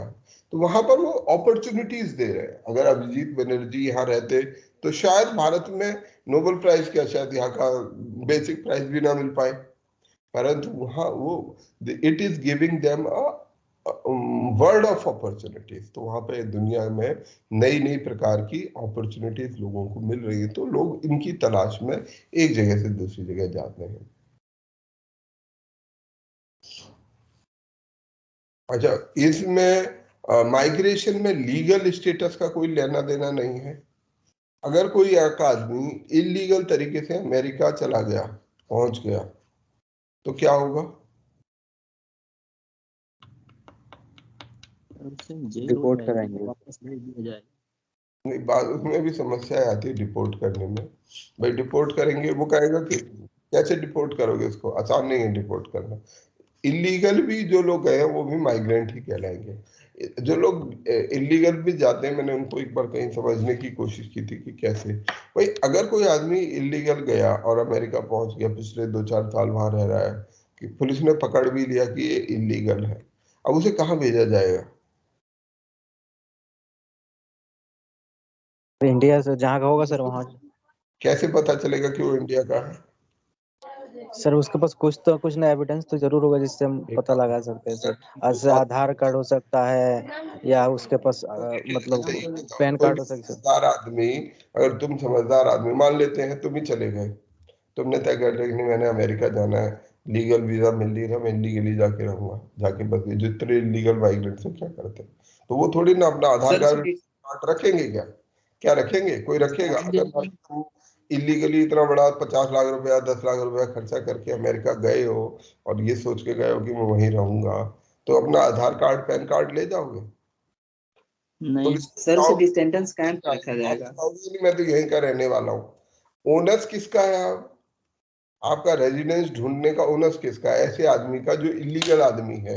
हमें ये पता है कि ये आदमी के पास पासपोर्ट नहीं है, भाई पुलिस को क्या पता चल सकता है? जो पुलिस पकड़ेगी उसको उसको ये पता चल सकता है कि ये आदमी यूएसए का नहीं है, ये आदमी बाहर का है, उसकी शक्ल से पता चल रहा है, रेशियल फीचर से पता चल रहा है, उसके पास पासपोर्ट वैलिड पासपोर्ट नहीं है जो उसके पास होना चाहिए। 2 चीजें उसको पता चल गई पुलिस को, पर उसका वैलिड पासपोर्ट है कहाँ का ये कैसे पता चलेगा जब तक वो ना बताए? तो वो तो गवर्नमेंट को अथॉरिटी है ना, गवर्नमेंट ही बता पाएगी। लेकिन जो इलीगल माइग्रेट है वो तो काम के लिए जा रहा है ना, क्योंकि उसके पास यहाँ रिसोर्सेज नहीं है। बट वो अपनी डॉक्यूमेंट वेरिफिकेशन क्यों कराएगा? फिर तो वो जहां भी जिस कंट्री में भी जा रहा है तो वो उसको अरेस्ट करके या तो जेल में डालेंगे या उसकी प्रॉब्लम का कोई सोल्यूशन देंगे। ये इसका कैच होता है। तो क्या है, अब वो खुद बताएगा नहीं। अमेरिकन पुलिस कोई जादूगर तो है नहीं कि भाई अच्छा ये सब बायोमेट्रिक वगैरह भी अभी चला है, वैसे भी उसका डाटा हमारे पास है नहीं। आपको ये पता है कि हाँ आदमी इंडियन लग रहा है, पर इंडिया में 1,30,00,000 है। भाई आप किसी को बोलोगे तो सही ये आदमी कहाँ का है, या तो आप उसकी कुछ इन्वेस्टिगेट करके उसका घर पता करो, तब बात दूसरी है। फिर उसे एस्टेब्लिश करना पड़ेगा कि ये जो आदमी राम सिंह नाम का आदमी जो पंजाब में उस जगह रहता था, ये वो आदमी है। मान लो आपने किसी तरह से पता भी कर लिया, फिर आपको ये एस्टेब्लिश करना पड़ेगा। उसके बाद फिर सरकार से यहाँ की बात करना पड़ेगा, डिपोर्ट करना। ऐसा नहीं कि हमने उठाया किसी आदमी को जहाज में बिठा दिया और जाओ। भाई जब वो इंडिया आएगा तो इंडिया के बोले उसे ले लेगा, वो कहेगा भाई दिखाओ पासपोर्ट, दिखाओ तुम दिखाओ, वो कहेगा जी मेरा पासपोर्ट नहीं है, तो इंडिया भी नहीं लेगा। तो आदमी को ऐसे नहीं कि हम उसे समंदर में फेंक देंगे और छोड़ देंगे। कोई भी जो सेन कंट्री वो ये काम नहीं कर सकता, तो वो उसको जेल में सर उसे डालो। डिटेंशन कैंप पे रखा जाएगा। डिटेंशन कैंप में रख लोगे, जेल में रख लोगे। अब कब तक जेल में और डिटेंशन कैंप में रखे रहोगे? उसकी कोई लिमिट होनी चाहिए भाई, इसके कितने समय तक रखोगे उसे, किस चीज के लिए उसे जेल में? मतलब ऐसे पता चला कि अमेरिका की सारी जेलें भर गई, जितने लोग जाने के लिए मैक्सिकन लोग हैं, इंडियन लोग हैं, तो वो वहां जेल भर जाएंगे। तो this is an interesting problem. ठीक है, तो ये जो इलीगल माइग्रेंट है अल्टीमेटली फिर वो एक्सेप्ट भी कर लेते हैं, इसीलिए इलीगल माइग्रेंट को एक्सेप्ट कर लेते हैं। यूएसए में एक क्लॉज है उनकी पॉलिसी का कि 1972 से पहले से जो आदमी यूएसए में रह रहा है उसको वो वीजा दे देते हैं। कोई भी आदमी जो पिछले 40 साल से वहां रह रहा है उसको वो कुछ नहीं पूछते कि वो इलीगल आया था, लीगल आया था, कैसे आया था, वो सब वो आ गया है, तो उसे एक्सेप्ट कर लेते हैं। अच्छा, ये मूवमेंट वॉलेंट्री भी हो सकता है, इनवॉलेंट्री हो सकता है, कोई जबरदस्ती उसे छोड़ गया, सर कारण थे, इनके ऊपर हम माइग्रेशन में नहीं जाते। कितनी देर आप रहे इससे भी हम कनेक्ट नहीं करते हैं। सर हाँ, सर एक एनिमी कंट्री में जैसे कोई माइग्रेट कर गया तो उसका स्टेटस कुछ और होता है क्या? एनिमी कंट्री में माइग्रेट कर जाएगा तो वहां पर अलग तरीके की, अगर पाकिस्तान में आप पकड़ लिए गए, आप मान लीजिए चले गए, तब वो या वहां से पाकिस्तानी कोई भारत में आ जाएगा तो क्या होगा भाई? सबसे पहला तो गवर्नमेंट इस चीज के लिए डरती है कि वो स्पाई तो नहीं है। नंबर एक, वो पकड़ा जाएगा या नहीं, ये बहुत बड़ा सवाल है। अब जैसे कोई पाकिस्तानी आदमी भारत में आ जाए और रह रहा हो, तो जब तक कि कोई स्पेसिफिक इंफॉर्मेशन ना दे उसको पहचानना बहुत मुश्किल है। या इसका उल्टा भी है कि अगर कोई भारतीय पाकिस्तान जाके रहने लगे तो उसको पहचानना आसान नहीं होगा, क्योंकि यहाँ की रेस, कल्चर, फूड चीजें बहुत कॉमन है। तो अगर वो थोड़ा सा सावधानी बरते, कोई भी पाकिस्तानी भारत में आके रहे, या ऐसे बहुत सारे रहते भी हैं, तो एक तो उनको पहचानना बहुत मुश्किल है। खाली आप शक्ल से नहीं पहचान सकते, सबका पासपोर्ट आप देख नहीं सकते, वो संभव नहीं है। ऐसा नहीं है ना, सड़क सड़क आप घूम घूम कर सबके पासपोर्ट चेक करते फिरेंगे। 1-1.5 करोड़ लोगों का पासपोर्ट, आप ज्यादातर लोग कहेंगे जी हमारे पास पासपोर्ट है ही नहीं। तो ये ऐसी एक्सरसाइज हम कर नहीं सकते हैं। तो पहला इनको पहचानना, पहचान लिए हेलो सर। आप उनको spy कर करते हेलो। हाँ जी, ठीक है। चलो अभी इस टॉपिक को खत्म करते हैं, इसमें जनरल डिस्कशन बहुत हो रहा है। ठीक, जो हमारा माइग्रेशन है उसको हम अलग अलग कैटेगरी में बांट रहे हैं। इंटरनल माइग्रेशन, ठीक है, लॉन्ग टर्म माइग्रेशन हो सकता है या शॉर्ट टर्म माइग्रेशन हो सकता है। लॉन्ग टर्म माइग्रेशन, आप काम करने के नियत से चले गए, आपकी कहीं नौकरी लग गई, तो आप लंबे समय के लिए वहां जाकर सेटल हो गए कि ठीक है भाई, आप दिल्ली, हमारे को नौकरी मिल गई, हम दिल्ली रहेंगे। बिहार पटना हमें नौकरी मिल गई, अब हम पटना रहेंगे, गांव से जा रहे हैं। शॉर्ट टर्म माइग्रेशन हो सकता है कि आप एजुकेशन के लिए या किसी छोटी चीज के लिए, जैसे हेल्थ के लिए, आप अपना इलाज कराने के लिए पटना जा रहे हैं, दिल्ली जा रहे हैं कि भाई हम अपना इलाज कराएंगे, 15 दिन रहेंगे, फिर वापस लौट आएंगे। तो वो शॉर्ट टर्म माइग्रेशन हो सकती है। अगर हम इंटरनल माइग्रेशन की बात करें तो हमारे देश में उत्तर प्रदेश, बिहार, लेकिन सर फोन बंद रखें सभी लोग। हाँ, यूपी, सर एजुकेशन, एक बार माइक, अपना माइक्रोफोन बंद करें, मेरे को जरूरत होगी मैं आप लोगों को बोल दूंगा, ठीक है। तो ये हमारे कुछ जो भी हमारे क्या बोलते थे उनको, बीमारू स्टेट जो बेचारे हैं, वहां से अधिकांश माइग्रेंट्स हैं, वहां के लोग अधिकांश माइग्रेंट्स हैं। कहाँ जा रहे हैं लोग ज्यादातर? दिल्ली, महाराष्ट्र, गुजरात, पंजाब, हरियाणा और कर्नाटका। मतलब ये वो देश है, ये वो राज्य है जहाँ से लोग जा रहे हैं, ठीक है। बीमारू, बिहार, उत्तर प्रदेश, मध्य प्रदेश, राजस्थान, आंध्र प्रदेश, छत्तीसगढ़, ये कुछ की राज्य है जहाँ से लोग आउटवर्ड माइग्रेट कर रहे हैं। और जहाँ जा रहे हैं इनवर्ड, जहाँ पर हो रहे हैं, वो दिल्ली में, महाराष्ट्र में, गुजरात, पंजाब, हरियाणा, कर्नाटका में।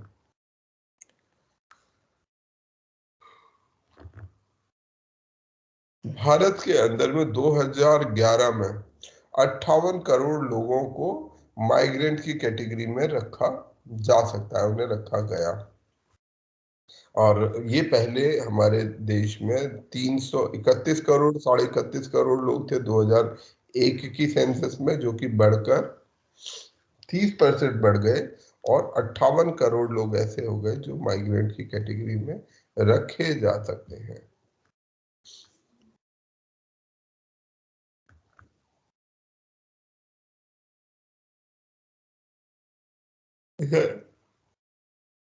एक बहुत बड़ी कैटेगरी है माइग्रेशन की, वो है महिलाएं, फीमेल माइग्रेशन। हमने ये बात पहले भी एक दिन ऐसी आउट ऑफ क्यूरोसिटी भी डिस्कस की थी कि सबसे ज्यादा माइग्रेंट। तो महिलाएं हमारी सबसे बड़ी माइग्रेंट है। करीब 70% महिलाएं जो है माइग्रेटेड है, और उसका कारण है मैरिज।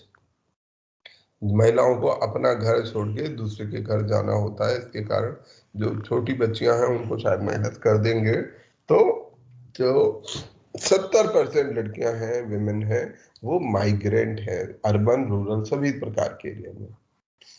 मेल माइग्रेशन की अगर हम बात करें तो सबसे बड़ा जो माइग्रेशन है वो एम्प्लॉयमेंट के कारण होता है।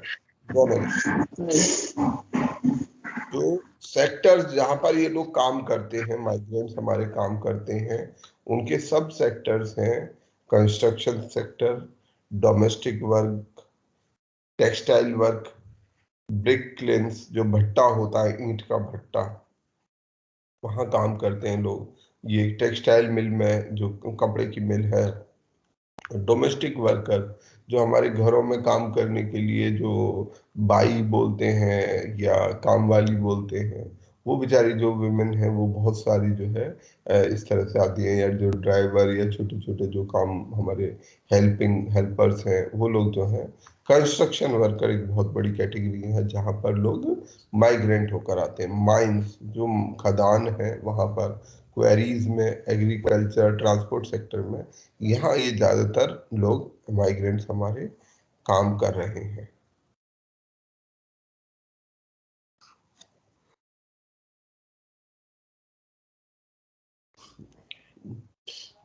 यहाँ पर जो है अर्बनाइजेशन जो एक कारण रहता है कि अर्बन सिटीज में लोग ज्यादा प्रेफर करते हैं, उसका एक कारण, सबसे बड़ा कारण है वेज डिफरेंस।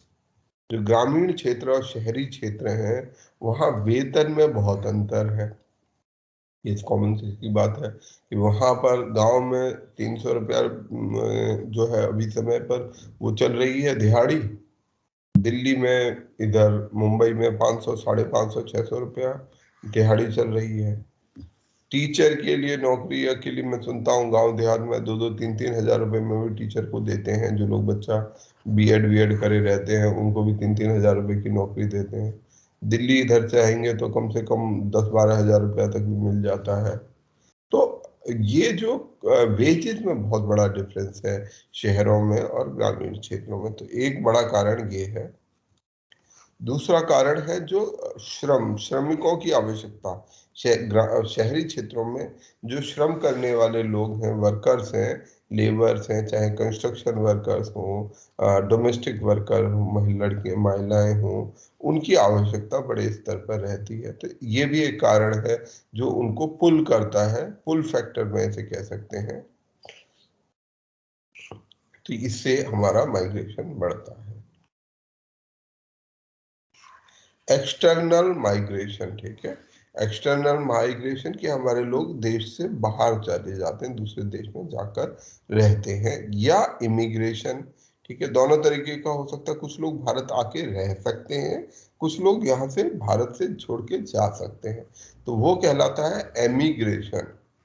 ई मतलब एक्सपोर्ट से रिलेटेड जो होता है ई।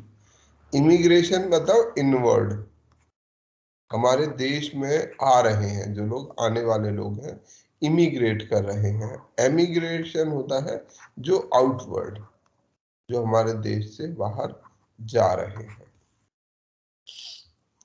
फिर है रिफ्यूजी माइग्रेशन, ठीक है। ये रिफ्यूजी माइग्रेशन बहुत बार फोर्स्ड माइग्रेशन या इनवॉलेंट्री माइग्रेशन है। कन्फ्लिक्ट रीजन है कहीं पर, पीछे बर्मा में हमारे को घटना सुनी थी रोहिंग्यास की। तो ऐसे बड़े जब इश्यूज हैं किसी भी देश में, इस प्रकार का जो मानव अधिकारों का मैसिव हनन है, तो ऐसे केस में भी बहुत सारे लोग इनवॉलेंटरी तरीके से, फोर्स्ड कारणों से माइग्रेट आउट करने के लिए मजबूर हो जाते हैं।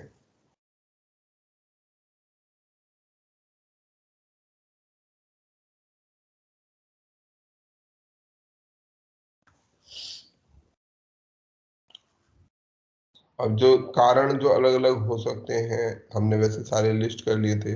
जैसे क्रॉप फेलियर एक गांव में कारण हो सकता है, फूड शॉर्टेज कारण हो सकता है, कैलेमिटीज गांव में। अब ये देख रहे हैं हम उत्तराखंड में, हिमाचल में खूब बाढ़ आ रही है, नैनीताल में बाढ़ आ गई, कहीं सूखा पड़ रहा है। इससे भी लोगों को माइग्रेट आउट करना पड़ता है। घर बह गया, अब क्या करेंगे, कहाँ रहेंगे, क्या काम करेंगे, बड़ी समस्या हो गई है। तो ऐसी स्थिति में रिस्क बढ़ गया है। जैसे अब उत्तराखंड में पहाड़ी क्षेत्रों में रहने में जो रिस्क है वो बढ़ता जा रहा है, काम की उपलब्धता कम है, काम है नहीं। तो ऐसे में ये कारण भी होते हैं जिनके कारण लोग अपने घर छोड़कर चले जाते हैं। अर्थक्वेक्स हैं, safety, high incidence of crime, ये एक बहुत बड़ा कारण है कि लोग, जैसे हमने सारे कारण किए थे, क्राइम वाला कारण नहीं किया था।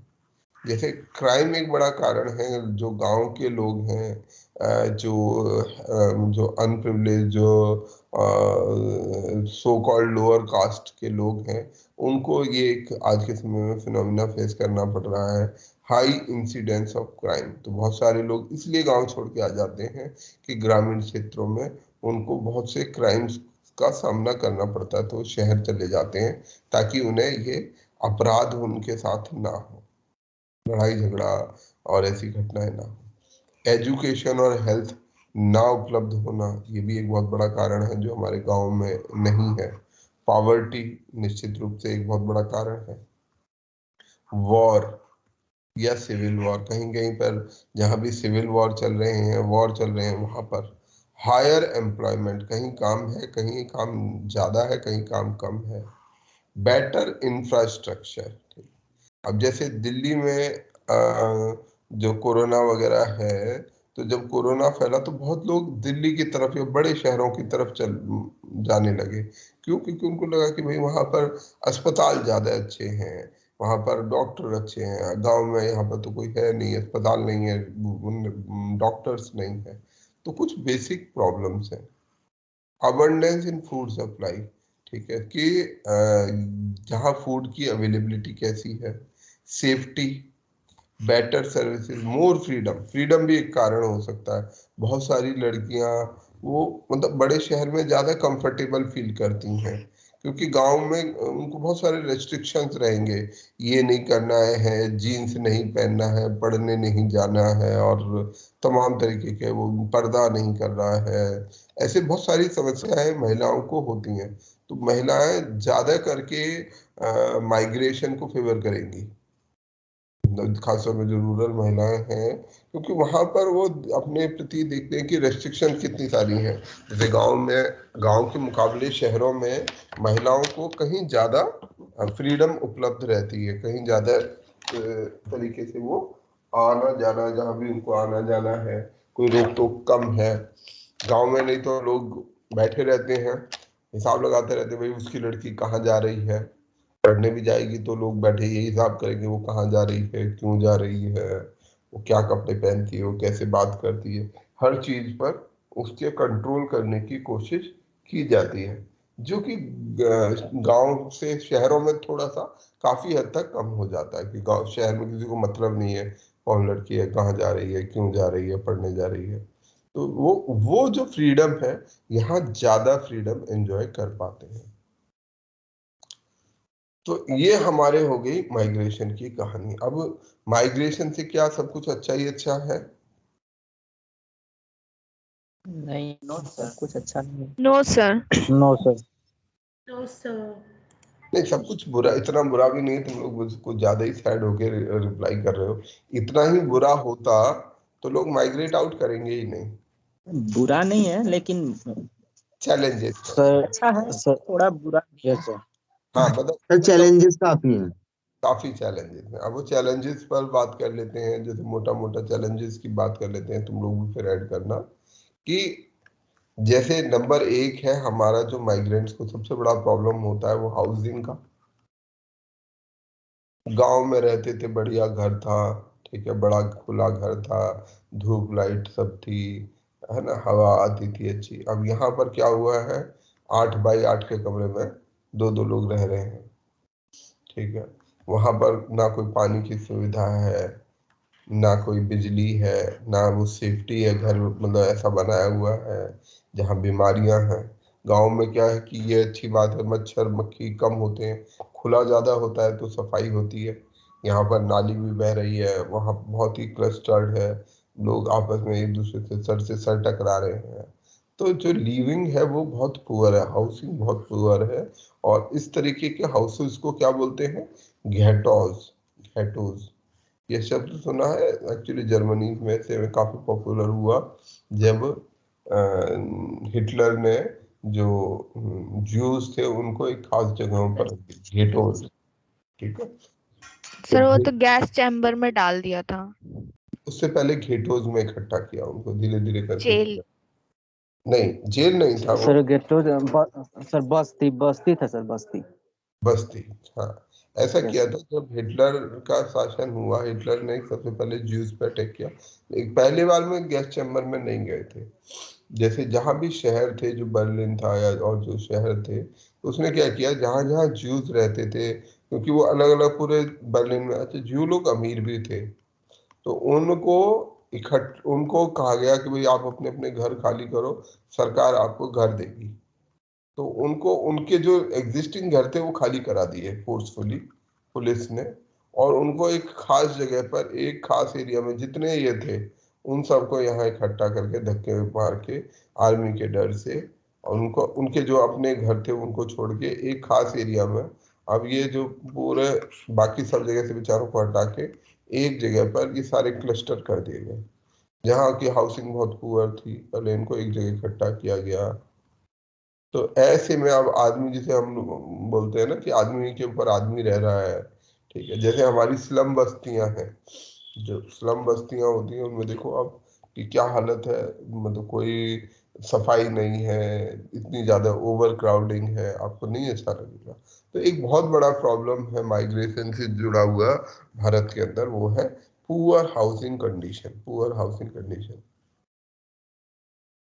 ठीक है। फिर दूसरा, जो उनको काम मिलता है, जो श्रम मिलता है, वो बहुत वर्क, जैसे हमने एक कैटेगरी बात की थी, दो तीन कैटेगरी की बात करें, कंस्ट्रक्शन लेबर के तौर पर ये मजदूर बेचारे काम करते हैं।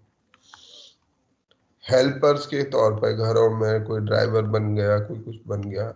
महिलाएं जो है वो हमारी क्या बोलते हैं, आया या मेड या डोमेस्टिक वर्कर।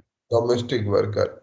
अब ये तीनों में क्या है, ये तीनों ही वो कैटेगरी हैं, खासतौर में सबसे ज्यादा तो आया वाला, जो बेचारी काम वाली होती हैं, उनका है कि इनके को कोई वेतन फिक्स नहीं है, ठीक है। जैसे बाकी लोगों का तब भी एक वेतन फिक्स है, एक कन्वेंशनल, जैसे कंस्ट्रक्शन लेबर को दिन का पता है कि मुझे 500 रुपया दिहाड़ी मिलेगी, 8 घंटा काम करूंगा तो 500, 550 रुपया, 600 रुपया मेरे को दिहाड़ी मिलेगी।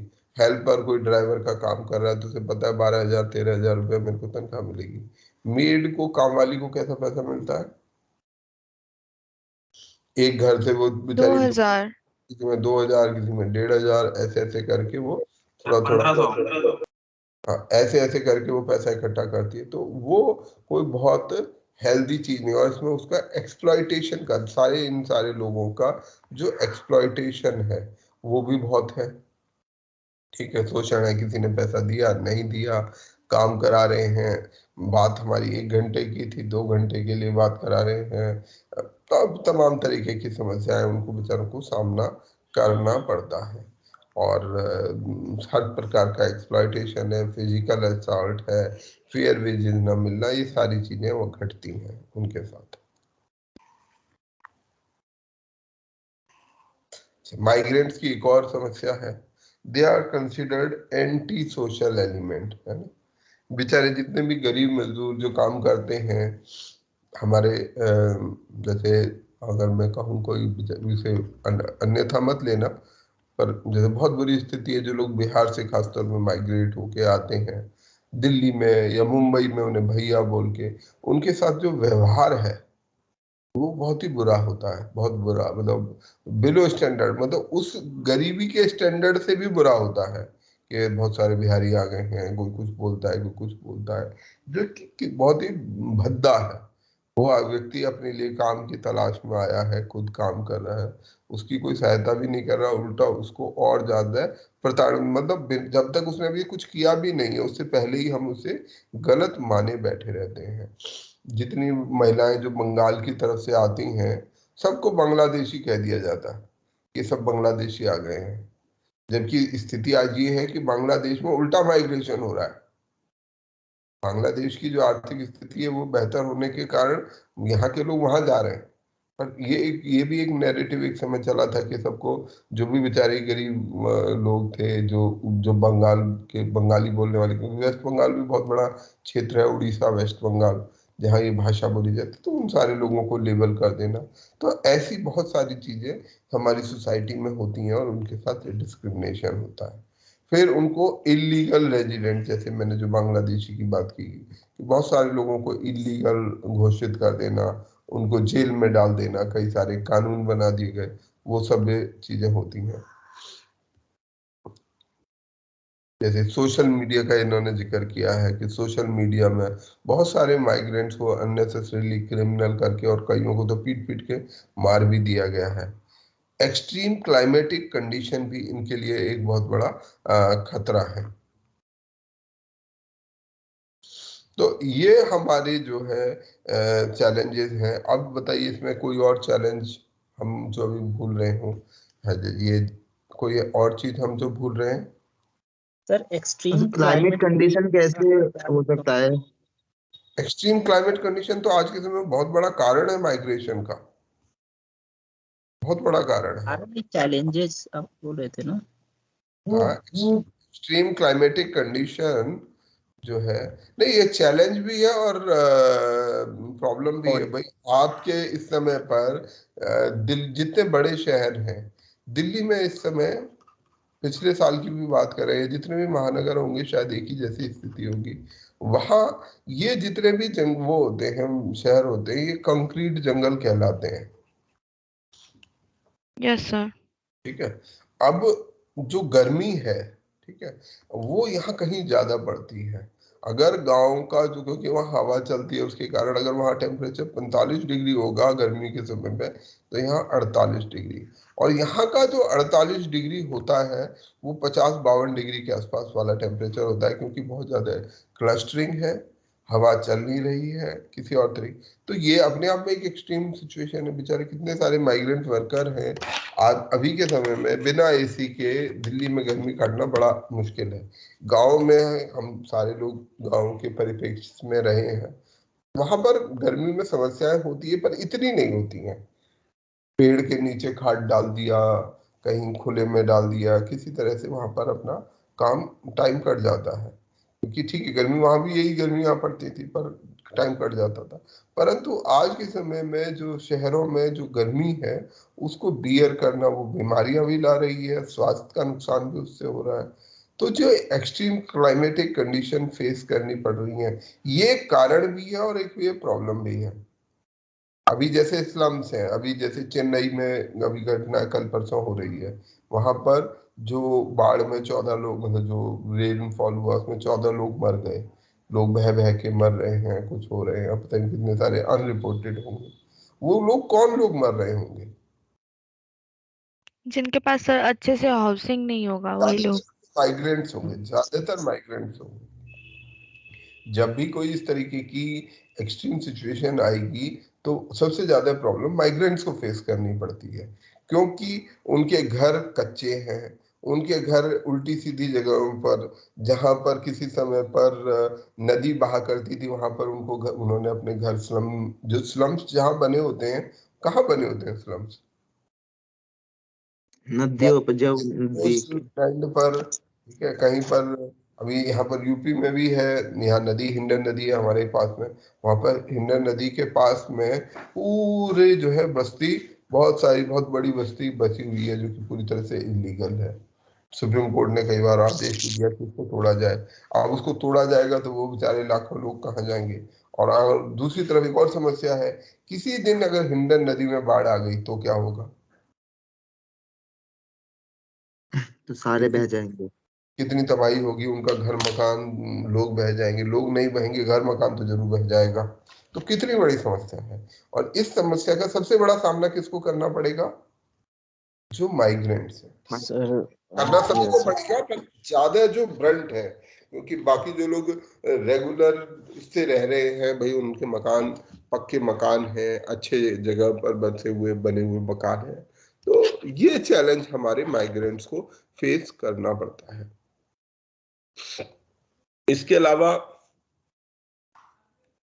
हमारे जो माइग्रेंट्स हैं उनको जो साइकोलॉजिकल स्ट्रेस है वो भी सामना करना पड़ता है कि भाई बहुत सारा इमोशनल स्ट्रेस है, दूसरी जगह जा रहे हैं, है ना। वो एक भय लगता है जब किसी जगह पर दूसरी जगह पर शिफ्ट होते हैं, भैया काम कहाँ से मिलेगा, क्या से भाषा बोलेंगे, कैसे हम उनको कल्चरली एक्सेप्ट कर पाएंगे। भाई हम यहाँ छठ मनाते हैं, वहाँ कोई छठ नहीं मनाता है, वो हमारे को किस तरह से, तमाम तरीके के चैलेंजेस हैं जो उस व्यक्ति को सामना जिसका करना पड़ता है। कल्चरल एडेप्टेशन है, लैंग्वेज बैरियर बहुत बड़ा है। अब वो अपनी भाषा में बोलता है, यहाँ का आदमी अपनी भाषा में बोलता है, और उस भाषा के प्रति उसका कंटेम्प्ट है। हम जैसा मानते हैं कि जो लोग ये बिहार के लोगों की जो भाषा है उसे देखते ही उसको लोग जो है तंग करना शुरू कर देंगे, और इसके कारण उसके भीतर एक लोनलीनेस की भावना, अकेलेपन की भावना भी पैदा होती है कि यार मैं कहाँ आके यहाँ फंस गया, काम के कारण आया था। फिर महिलाओं का शोषण, बच्चों का शोषण, ये भी बहुत वो है। ज्यादातर जो माइग्रेंट पॉपुलेशन है वो ह्यूमन ट्रैफिकिंग में धकेल दी जाती है, महिलाओं को प्रोस्टिट्यूशन में धकेल दिया जाता है। हेल्थ हैजार्ड बहुत सारे हैं, स्वास्थ्य को लेके बहुत सी समस्याओं का सामना करना पड़ता है। सोशल बेनिफिट्स का ये बहुत बड़ा एक इशू फेस करना पड़ता है। कम से दिल्ली में मैं इसको पर्सनली भी बता सकता हूँ कि लोगों को, जो लोग यहाँ रह रहे हैं, दिल्ली में रह रहे हैं, अभी कोरोना हुआ था तो मैंने व्यक्तिगत रूप से भी इस चीजों को वो फील किया। दिल्ली में बड़ी सारी सोशल स्कीम है, सोशल बेनिफिट्स की कई हर जगह होती हैं, तो सोशल बेनिफिट की बड़ी सारी स्कीम्स है, परंतु ये सोशल बेनिफिट की स्कीम्स का ज्यादातर लाभ जो सबसे जरूरतमंद तबका है उसी को नहीं होता है। जैसे राशन मिल दिया जाता है दिल्ली के अंदर में, को जितनी ये पेंशन, छोटी मोटी पेंशन है ये दी जाती हैं, बच्चों का स्कॉलरशिप दिया जाता है, और हेल्थ फैसिलिटीज कुछ कुछ दी जाती हैं, पर ये सब किसको मिलता है? सब ज्यादातर बड़े आदमी को मिलता मैं बड़े छोटे की बात नहीं कर रहा, मैं बता रहा हूँ सर जो दिल्ली के जो होंगे उन्हीं को मिलता है, जो लोकल्स को मिलता है। लोकल जिनको बोलते हैं। अब आप लोग भी आपके आसपास जहाँ होंगे, अगर आप माइग्रेट आउट करके आए होंगे तो आपको पता होगा कि ठीक है, आप बेशक एलिजिबल हो राशन मिलने के, भाई आप उस इनकम कैटेगरी में आते हैं, आपको राशन मिलना चाहिए, आपको वो स्कॉलरशिप मिलनी चाहिए, या हेल्थ की सुविधा, आप बीमार पड़ोगे तो भाई दिल्ली में अगर आदमी बीमार पड़ेगा तो दिल्ली में इलाज कराएगा ना, बिहार नहीं जाएगा अपना इलाज कराने। जो भी अगर कोई पेंशन या कुछ भी चीज जो मिल रही है लोगों को, उसका वो भी हकदार है, परंतु वो नहीं मिलता। क्यों? क्योंकि आपके पास आधार कार्ड नहीं है, आपके पास वोटर आईडी नहीं है, आपके पास परमानेंट एड्रेस नहीं है, तो आपको ये सारी चीजें नहीं मिलती। तो अल्टीमेटली जो सबसे ज्यादा नीडी पर्सन है उसी को वो फैसिलिटी नहीं मिल रही, क्योंकि उसको क्या करना पड़ता है, इसके लिए प्रूफ ऑफ एड्रेस लगाना है, राशन कार्ड, वोटर आईडी, आधार कार्ड, ये सब लगा के उसको प्राप्त करना है, तो वो उससे नहीं मिल पाती। तो ये माइग्रेंट्स का हमारे भारी चैलेंज उनको सामना करना पड़ता है। अब इसके लिए हमें करना क्या चाहिए कलेक्टिवली? यूएनडीपी ने माइग्रेंट के लिए माइग्रेशन को एक हाईलाइटेड एरिया के तौर पे माना है, और इसको एक महत्वपूर्ण क्षेत्र माना है सस्टेनेबल डेवलपमेंट गोल्स को अचीव करने के लिए। What is sustainable development goal?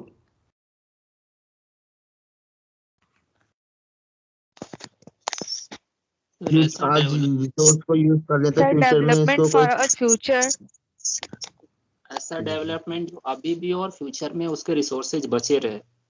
नहीं, पर इसका जनक कौन है? ये यूनाइटेड नेशंस का एक प्रोग्राम है, ठीक है, यूनाइटेड नेशंस के, और यूएनडीपी मेरे ख्याल से उसको हैंडल करता है, यूनाइटेड नेशंस ने कुछ गोल बनाए हुए हैं जिनको हम सस्टेनेबल डेवलपमेंट गोल बोलते हैं। 2000 से 2015 तक बनाए गए थे मिलेनियम डेवलपमेंट गोल, और 2015 से 30 तक, 16 से 30 तक सस्टेनेबल। तो इस समय सस्टेनेबल डेवलपमेंट गोल है अलग अलग तरीके से कि भाई इंसानों की बेहतरी के लिए ये चीजें होनी चाहिए, ये गोल हमें अचीव करने हैं। इतना एजुकेशन का टारगेट होना चाहिए, इतना इस चीज का इनकम का, ये सब टारगेट हमें अचीव करने हैं। ये सस्टेनेबल डेवलपमेंट गोल कहलाता है। तो ये महत्वपूर्ण है इन सस्टेनेबल डेवलपमेंट गोल्स को अचीव करने के लिए। भारत को माइग्रेशन सेंट्रिक पॉलिसीज बनानी चाहिए, ऐसी स्ट्रेटेजी और इंस्टीट्यूशनल मैकेनिज्म बनाना चाहिए जिससे ये जो माइग्रेशन है, क्योंकि सबसे पहली चीज हमें माइग्रेशन को रिस्पेक्ट करना चाहिए कि माइग्रेशन इज अ फिनोमिना। हमें ऐसे नहीं कहना चाहिए कि ये लोग बाहर से आ गए हैं, ये बिहारी आ गए हैं, ये नॉर्थ ईस्ट के चिंकी आ गए हैं, है ना। ऐसे ऐसे जो हम स्लैंग वर्ड्स यूज करते हैं उनके लिए, वो हमें ना करके एक सिस्टम डेवलप करनी चाहिए, लोगों के अंदर एक अप्रोच पैदा करनी चाहिए कि भाई जो माइग्रेंट्स हैं they are part of our society, they are helping us in building. अगर हम ये कहें कि क्या ये दिल्ली शहर किसका है, क्या 5 लाख, मान लेता हूं मैं 5 लाख नेटिव पॉपुलेशन का है, या इस 1,95,00,000 माइग्रेंट्स का है? किसने दिल्ली को बनाया? क्या दिल्ली माइग्रेंट्स के बिना बन सकता था? No sir. No sir. वो संभव नहीं है। तो हमें सबसे पहले तो माइग्रेशन को एज अ फिनोमिना रिस्पेक्ट करना चाहिए, हमें इसको इज्जत के साथ देखना चाहिए। तो यही है कि हम उनके लिए माइग्रेशन सेंट्रिक पॉलिसी बनाएं, स्ट्रेटेजीज बनाएं और इंस्टीट्यूशनल मैकेनिज्म बनाएं। जैसे क्या बनाना चाहिए, सबसे आसान काम क्या कर सकती हैं सरकारें, जो इमीडिएट कर दिया जाना चाहिए? जो लोग काम करने के लिए बाहर से आके रह रहे हैं उनको ये जो सुविधाएं हैं, जो नागरिक सुविधाएं, सिविल सुविधाएं उपलब्ध हैं, राशन और वो सब देनी चाहिए उन्हें। उसके लिए अगर किसी के yes sir. Sir one ration one nation एक स्कीम भी आया है। हाँ, तो ऐसा कुछ कर देना चाहिए कि भाई सबको एक वोटर कार्ड दे दो। वोटर कार्ड नहीं दे सकते तो एक टेम्परेरी कार्ड दे दो, एक एड्रेस दे दो। भाई देखो, माइग्रेंट के पास इनमें से कुछ नहीं होगा। अगर आप माइग्रेंट से कहोगे कि वोटर आईडी दे दो, वोटर आईडी बनने में समय लगता है, कोई तुरंत तो बनता नहीं है। ठीक है, परमानेंट एड्रेस उसके पास है नहीं, उसको कोई परमानेंट एड्रेस नहीं हो, कहीं किराए पर ऐसे ही उल्टा सीधा घर लेके रह रहा है। तो हमें ध्यान रखना चाहिए, अगर हम सोच के चलेंगे कि यार इन लोगों को कैसे हमें अकोमोडेट करना है, तो हम वो कर पाएंगे। पर क्यों नहीं कर पाते हम? क्यों हम माइग्रेंट सेंट्रिक पॉलिसी नहीं बना पाते? सर इधर कोई ध्यान नहीं देता है सर। और क्यों ध्यान नहीं देते? सर हमको लगता है ये पॉलिटिकल स्थायी नहीं है ना वजह से सर। हो इसका सकता है। कुछ चैलेंजेस है वोट बैंक सर? नहीं होता। सर इसमें चैलेंजेस है हमारे सर। देश में जितनी व्यवस्था है, जो पूरी मतलब नागरिक व्यवस्था है, जो गवर्नेंस है, वो निर्धारित किससे होती है? पॉलिटिक्स से, ओनली पॉलिटिक्स से, या वोट बैंक से, ऐसा कह देते हैं। चलो हाँ, वोट बैंक से निर्धारित हो रही है, वोट से। जो एक नेता है वो इसलिए नहीं देखता कि भाई मेरा काम गवर्नेंस का है, मेरा काम यहाँ पर सुशासन चलाने का है, मैं अच्छे से अच्छे लोगों की देखभाल करूं, उनको बेहतर से बेहतर करूं। ये मेरा उद्देश्य नहीं है। किसी भी राजनीतिक उद्देश्य में ये चीज नहीं आती गवर्नेंस में। क्या उद्देश्य है? अपनी कुर्सी, इलेक्शन जीतना, बस एक ही उद्देश्य है। किसी भी तरीके से मुझे फला जो है अपनी सीट बचाए रखनी है, अपनी कुर्सी, जो भी मेरी कुर्सी है, बड़ी कुर्सी छोटी कुर्सी, उसको बचा के रखना है, बस। मैं अच्छा काम करूं इसकी कोई जिम्मेदारी नहीं है। और यही बहुत बड़ा कारण है, अगर आप दिल्ली में देखेंगे तो ये मतलब दिल्ली में क्या, देखो सभी जगहों पर ये स्थिति आपको दिखाई दे जाएगी, क्योंकि माइग्रेंट्स आपकी इकोनॉमी में अब काम तो बहुत कुछ कर रहे हैं। दिल्ली को बनाने में माइग्रेंट्स बहुत बड़ा रोल प्ले कर रहे हैं, परंतु दिल्ली की सरकार बनाने में उनका कोई योगदान ज्यादा नहीं है, क्योंकि उनके पास वोट नहीं है, यहाँ का वोट उनका जहाँ का है वहीं का है, तो इसलिए इनको कोई वजन नहीं देता। नहीं तो क्या इन चीजों को कर देना, ये जो इन्होंने वो दिया वन राशन और समथिंग, या टेम्परेरी माइग्रेंट कार्ड बना देना, बड़ी बात है? इनमें कोई बड़ी चीज है? सरकार के लिए क्या छोटा सा मामूली सा काम है? जो लोग बिहार से यहाँ पे या किसी भी राज्य से प्रांत से यहाँ रह के काम करना चाहते हैं, उनका एक टेम्परेरी वेरिफिकेशन करके कुछ भी कार्ड बना दीजिए, ये कहाँ काम करते हो, यहाँ काम करते हैं, किसके साथ काम करते हो, इसके साथ काम करते हो, अभी कहाँ रह रहे हो, यहाँ रह रहे हैं, कहाँ से आए हो, यहाँ से आए हो, उनका अपना वोटर कार्ड या जो भी आधार कार्ड वहाँ का है वो दिखाओ, उसको वहां पे फिल कर लो, एक temporary card, identity card. Sir government एक ये श्रम कार्ड चलाया भी है सर अभी, श्रम कार्ड अलग है, रिसेंटली। श्रम कार्ड अलग है। मैं सिर्फ माइग्रेंट के पॉइंट ऑफ व्यू से बोल रहा हूँ कि एक माइग्रेंट है, कोई पढ़ाई के लिए आया होगा, कोई हेल्थ के लिए आया होगा, कोई केवल शादी होके आया होगा, कुछ भी हो, सिंपल एक आदमी अगर कुछ भी नहीं उसके पास हो तो सिंपल एक टेम्परेरी कार्ड बना के दे दिया जाए, जिससे कि वहां की जो भी सुविधा, जैसे दिल्ली के अस्पताल है, आपको इलाज कराना है, कोरोना हो रहा है, बीमारियां हो रही हैं, अब वो जो बिहार से आए व्यक्ति, और ऐसे आधी दिल्ली ऐसे लोगों से बसी हुई है, आधी दिल्ली में आधी दिल्ली के लोग जो लोग रह रहे हैं वो ऐसे हैं, और उनके पास अपनी पहचान का कोई वो नहीं है, उनको आपको आइडेंटिटी देनी चाहिए। आप उनको आइडेंटिटी दोगे तो वो ज्यादा कंफर्टेबली रह पाएंगे। तो ऐसी कई सारी स्कीम्स हमें चालू करनी चाहिए, जैसे कुछ कुछ चलाई गई होंगी, जैसे हाँ, जैसे केरल गवर्नमेंट का इसके मामले में आता है उदाहरण, कि केरल गवर्नमेंट ने, इवन कहीं और भी मैं टीवी में कुछ कल वो देख रहा था, जिसमें भी ये बात आई थी कि केरल में जो माइग्रेंट पॉपुलेशन है उसके लिए काफी अच्छी एक्टिविटीज की जाती हैं, उनको खाना वाना खिलाना, अभी जब ये सब लॉकडाउन हुआ था तब भी काफी कुछ ऐसा किया गया। तो जैसे आवाज हेल्थ इंश्योरेंस, अपना घर प्रोजेक्ट, ठीक है, अकोमोडेशन फॉर माइग्रेंट वर्कर, देखो अच्छी चीज है ना, कि भाई हम उनके लिए घर बना दे, सरकार बना के घर दे दे कि भाई जब तक आप काम कर रहे हो यहाँ पर रहो, ठीक है, उनसे अगर आपको कुछ रिकवरी बेसिस पे कुछ पैसा लेना है तो थोड़ा बहुत पैसा ले लो। तो जिस तरीके की वो पुअर हाउसिंग कंडीशन में रह रहे हैं वहां नहीं रहना पड़ेगा उनको।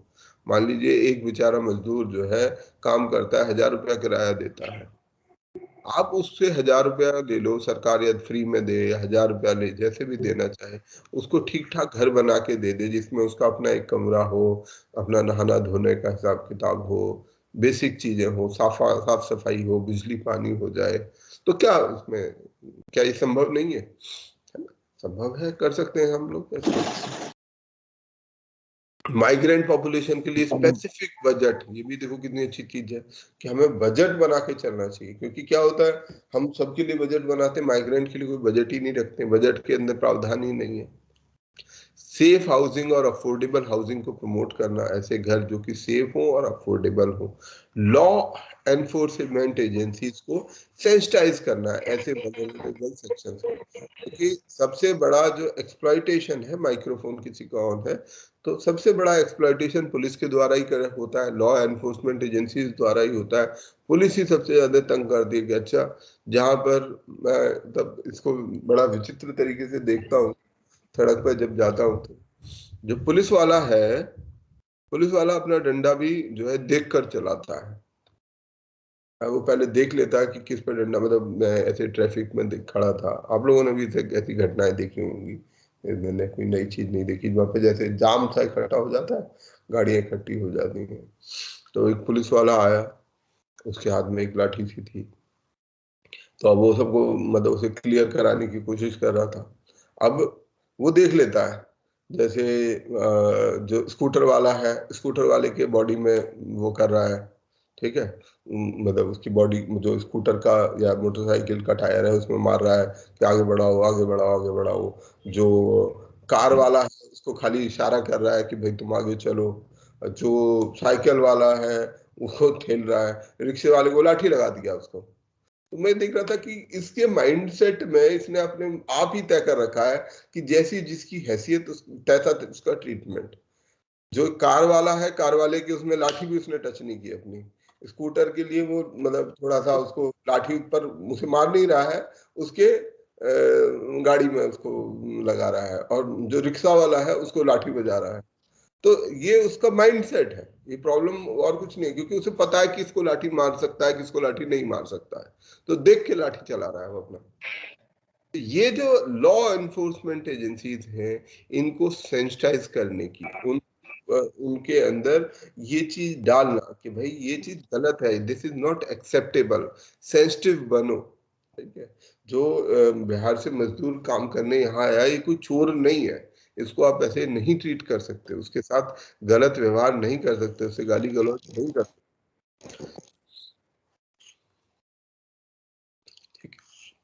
बाकी जो और हमारा इंफ्रास्ट्रक्चर है उसको बेटर किया जाना चाहिए, ये आप लोग अभी से पढ़ लेना, जो इसमें और सारे सजेशन है, बहुत सारे सजेशन है। स्कीम है, स्कीम को अभी हम छोड़ रहे हैं, गरीब प्रधानमंत्री गरीब कल्याण योजना, इसको हम योजनाओं के साथ ही देखेंगे। नाम याद रखिएगा, प्रधानमंत्री गरीब कल्याण योजना। ठीक है, अब हम अगले चैप्टर पर चलते हैं। 11:30 तक क्लास करके खत्म करेंगे आज।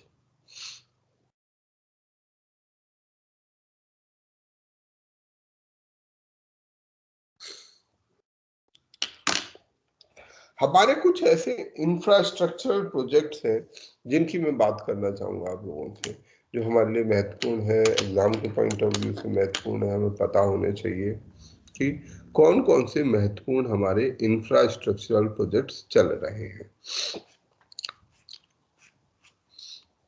तो सबसे पहला जो इंफ्रास्ट्रक्चरल प्रोजेक्ट है वो है डेडिकेटेड फ्रेट कॉरिडोर। नाम सुना है आपने इसका? Yes sir. What is dedicated freight corridor? Sir ये रेलवे का एक प्रोजेक्ट है जिसमें केवल गुड्स ट्रेनों के लिए स्पेशल ट्रैक बनाया जाएगा। वंडरफुल सर अभी सर लॉकडाउन में सर त्रिशूल और गरुड़ नाम का 2 ट्रेन चलाया गया था। ओके, वो मुझे याद नहीं है, पर हाँ, डेडिकेटेड फ्रेट कॉरिडोर जैसा दीपक ने बताया वो सही है कि डेडिकेटेड। सर इसके भी सर, अब ये बताओ, ये डेडिकेटेड फ्रेट कॉरिडोर, डेडिकेटेड क्यों जरूरत है हमें? सर अपना सर वो क्योंकि ये जो कॉरिडोर goods है को ये बस फ्रेट फ्रेट्स को ले जाने के लिए रहता है, इसलिए। फ्रेट क्या होता है? सर गुड एक तरह सर से गुड्स। गुड्स गुड वस्तुएं जा रही हैं, कंटेनर जाते हैं मालगाड़ी में और तमाम सामान जाता है। तो डेडिकेटेड फ्रेट कॉरिडोर की हमारी आवश्यकता क्यों है? सबसे पहली चीज हम इस पर बात करते हैं, इसे समझते हैं, फ्रेट कॉरिडोर समझ पाएंगे। सबसे पहले हमारे देश में ट्रेन की बात करते हैं हम, इस इशू पर आएंगे। ट्रेन, हमारे देश में ट्रेन बहुत महत्वपूर्ण है। 70 हजार हमारे यहाँ ट्रैक है, किलोमीटर का ट्रैक है, जिसमें बहुत सारा ट्रैक अंग्रेजों द्वारा बनाया गया, कुछ हमारे देश में भी बाद में बनाया गया, कहीं इलेक्ट्रिफिकेशन किया है और बहुत कुछ हमने हासिल किया है ट्रेन के मामले में। अब हमारे देश में ट्रेन कौन से 2 प्रकार की होती हैं? मोटा मोटा 2 तरह की ट्रेन हम अगर बांट लें तो कौन सी 2 तरीके की ट्रेन होती है हमारे देश में? सर एक फ्रेट ट्रेन रहता है और एक पैसेंजर ट्रेन। तो हम 2 तरीके की गाड़ियों को जानते हैं बचपन से, जब से हम गाड़ी में बैठते हैं। मैं बचपन से गाड़ी का बड़ा, ट्रेन का बड़ा शौकीन हूँ। तो मालगाड़ी और पैसेंजर गाड़ी। मैं बचपन में ट्रेन का ड्राइवर बनना चाहता था, जैसी मेरी समझ थी, मुझे ट्रेन इतनी अच्छी लगती थी, मुझे लगता था मैं इसका ड्राइवर बन जाऊं, बस यही मेरा जीवन का उद्देश्य है। तो हमारे देश में 2 तरीके की गाड़ियां होती हैं, गुड्स ट्रेन और पैसेंजर ट्रेन। तो हमारी जो गुड्स ट्रेन है उनका काम होता है माल को ले जाना, और पैसेंजर ट्रेन होती है पैसेंजर को ले जाना। हमारे देश में जो ट्रेन की एवरेज स्पीड है वो बहुत अच्छी नहीं है। एवरेज स्पीड, हमारी जो स्पीड है ट्रेनों की, वो 60 से 70 किलोमीटर, जो पैसेंजर ट्रेन है उतनी है। मान लीजिए आपको 700 किलोमीटर जाना है तो लगभग आपको 10 घंटे का सफर करना पड़ेगा। 1000 किलोमीटर जाना है तो आपको 12-14 घंटे का सफर करना पड़ेगा। कोई ट्रेन थोड़ा सा फास्ट चलती है, कोई ट्रेन थोड़ा स्लो चलती है, राजधानी शताब्दी टाइप की ट्रेन फास्ट ट्रेन हैं, पर ये सब पैसेंजर ट्रेन हैं। अब अगर हम गुड्स ट्रेन की बात करें, गुड्स ट्रेन की एवरेज स्पीड कितनी है? 40 होगी। 40 नो होगी। सर, ये सर बहुत फास्ट जाती है इसके लिए, क्योंकि बहुत डेडिकेटेड है तेज वो रेल जो भी आप प्लेटफॉर्म। ट्रेन में बैठी हैं कभी? सर 150 है सर। 150 किलोमीटर बहुत फास्ट चलती है। बहुत फास्ट चलती है। मुझे लगता है नहीं आपको सर, ट्रेन में बैठा ही नहीं है, फिर आप में से कोई ट्रेन में बैठा नहीं है, फिर आपको ट्रेन सर का लगभग नहीं। 60 से 70। गुड्स ट्रेन की बात कर रहे हैं ना राजधानी आप? में मालगाड़ी की बात कर रहा हूँ। मालगाड़ी कैसे चलती है? 40 जब किलोमीटर की स्पीड होती है उसकी, 40 किलोमीटर पर आवर्स की। खाली वो वाली स्पीड, एवरेज स्पीड की बात कर रहे हैं। जो मालगाड़ी जो होती है ना, जब मालगाड़ी चलती है उसका अपना कोई शेड्यूल नहीं होता है, आपको पता है? जैसे पैसेंजर गाड़ी का एक शेड्यूल होता है ना, यस पैसेंजर सर वो स्टेशन पे लगी रहती है 2-3 दिन तक। चले और वहां पर उसका सर एवरेज सर उसका एवरेज स्पीड होता है 24 किलोमीटर प्रति घंटा का रहता है, जो मतलब मालगाड़ी जो ट्रेन होता है उनका। पास है। मालगाड़ी को हर जगह पर जहां भी मालगाड़ी जाती है वहां पर पैसेंजर ट्रेन को प्रायोरिटी दी जाती है, मालगाड़ी को सेकेंडरी ट्रेन रखा जाता है। तो क्या होता है, जैसे एक स्टेशन पर खड़े हुए हैं, वहां पर पैसेंजर ट्रेन आ रही है तो पैसेंजर ट्रेन को जाने दिया जाएगा, मालगाड़ी को रोक दिया जाएगा। और कई बार ऐसे ही मालगाड़ियां खड़ी रहती हैं, कई बार घंटों कई बार दिनों खड़ी रहती हैं एक ही जगह पर। दिल्ली से मुंबई का सफर अगर आप ट्रेन से करेंगे कितना समय लगेगा? एज अ पैसेंजर आप ट्रेन में बैठ के जाएंगे, कितना घंटा लगेगा? कुछ को आइडिया? को गया दिल्ली से मुंबई ट्रेन में? 70 घंटे। 24 घंटे। 12 से 15 घंटे। 15 घंटे मिनिमम है, शायद 15-16 घंटे। अगर आप राजधानी ट्रेन पकड़ते हैं तो यहाँ शाम को 5 बजे चलती है और सुबह शायद 7 बजे या ऐसे पहुंच जाती है, तो लगभग 14-15 घंटे में ये आपको गाड़ी पहुंचा देती है। अगर आप एक दूसरी ट्रेन है जिसका नाम है पंजाब मेल समथिंग लाइक, वो आपको 24 घंटे में। तो लगभग ये जो सफर है पैसेंजर ट्रेन 24 घंटे तक में पहुंचा देती है। अब दिल्ली से मुंबई सफर, राजधानी 15 घंटा लगा देती हाँ मैंने 15 ही बोला, 15 ही बोला है, ठीक है। दूसरी ट्रेन 24 घंटे तक लगा देती है। ज्यादातर ट्रेन इसके बीच का ही समय लगाती हैं, 24 घंटे के आसपास का समय लगाती हैं। अगर दूसरी तरफ आप मालगाड़ी में बैठ जाते हैं, चलो मालगाड़ी में बैठ जाते हैं, मालगाड़ी से चलेंगे तो कब पहुंचेंगे? सर 48 सर घंटे लग पता जाएंगे। नहीं। पता नहीं था। 3-4 दिन बाद ये भी पता नहीं है सर। 4 दिन आराम से लगते हैं। कोई मतलब, क्योंकि यहाँ इसका कोई शेड्यूल नहीं है। जैसे राजधानी का शेड्यूल था ना कि 5 बजे चलेगी 8 बजे पहुंचेगी, इसका कोई शेड्यूल नहीं होता है मालगाड़ी का। नॉर्मल सर्कमस्टांसिस में जब कुछ सब कुछ बढ़िया चलता रहता है तब 4 दिन लगते हैं, और कुछ भी अगर दिक्कत हो गई, कहीं कुछ और प्रॉब्लम आ गई, तब 7 दिन तक लग सकते हैं दिल्ली से मुंबई जाने में, जिसका डिस्टेंस कितना होगा? 1400-1500 किलोमीटर के आसपास का शायद ये डिस्टेंस है। 1400 किलोमीटर से 1500 किलोमीटर का बीच का डिस्टेंस है। तो ये हमारी मालगाड़ी हुई। जैसे किसी ने बोला अभी कि उसकी एवरेज स्पीड 24 किलोमीटर है, पर लगभग मतलब वो भी मतलब जो बेस्ट को भी मिलाकर होगी, वैसे 20 किलोमीटर के आसपास की एवरेज स्पीड इनकी रहती है, इन ट्रेनों की निकल पाती है। तो जिससे अब हम इसकी बात कर क्यों रहे हैं? अच्छा, ये मैं यहाँ पर एक और चीज बता देता हूँ। तो ये हमारी मालगाड़ी की एवरेज स्पीड हुई। चाइना के अंदर जो मालगाड़ी है, जो ट्रेन है, वो कितना दिन में चली जाती है?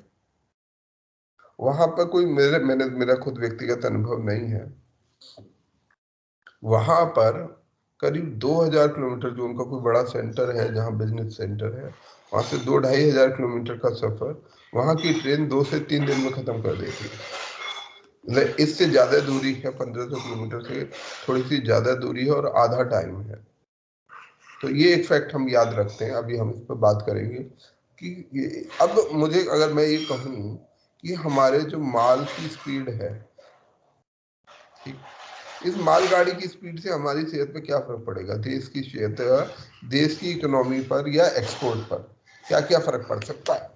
क्या कोई फर्क पड़ेगा, नहीं पड़ेगा, और पड़ेगा तो क्या फर्क पड़ेगा?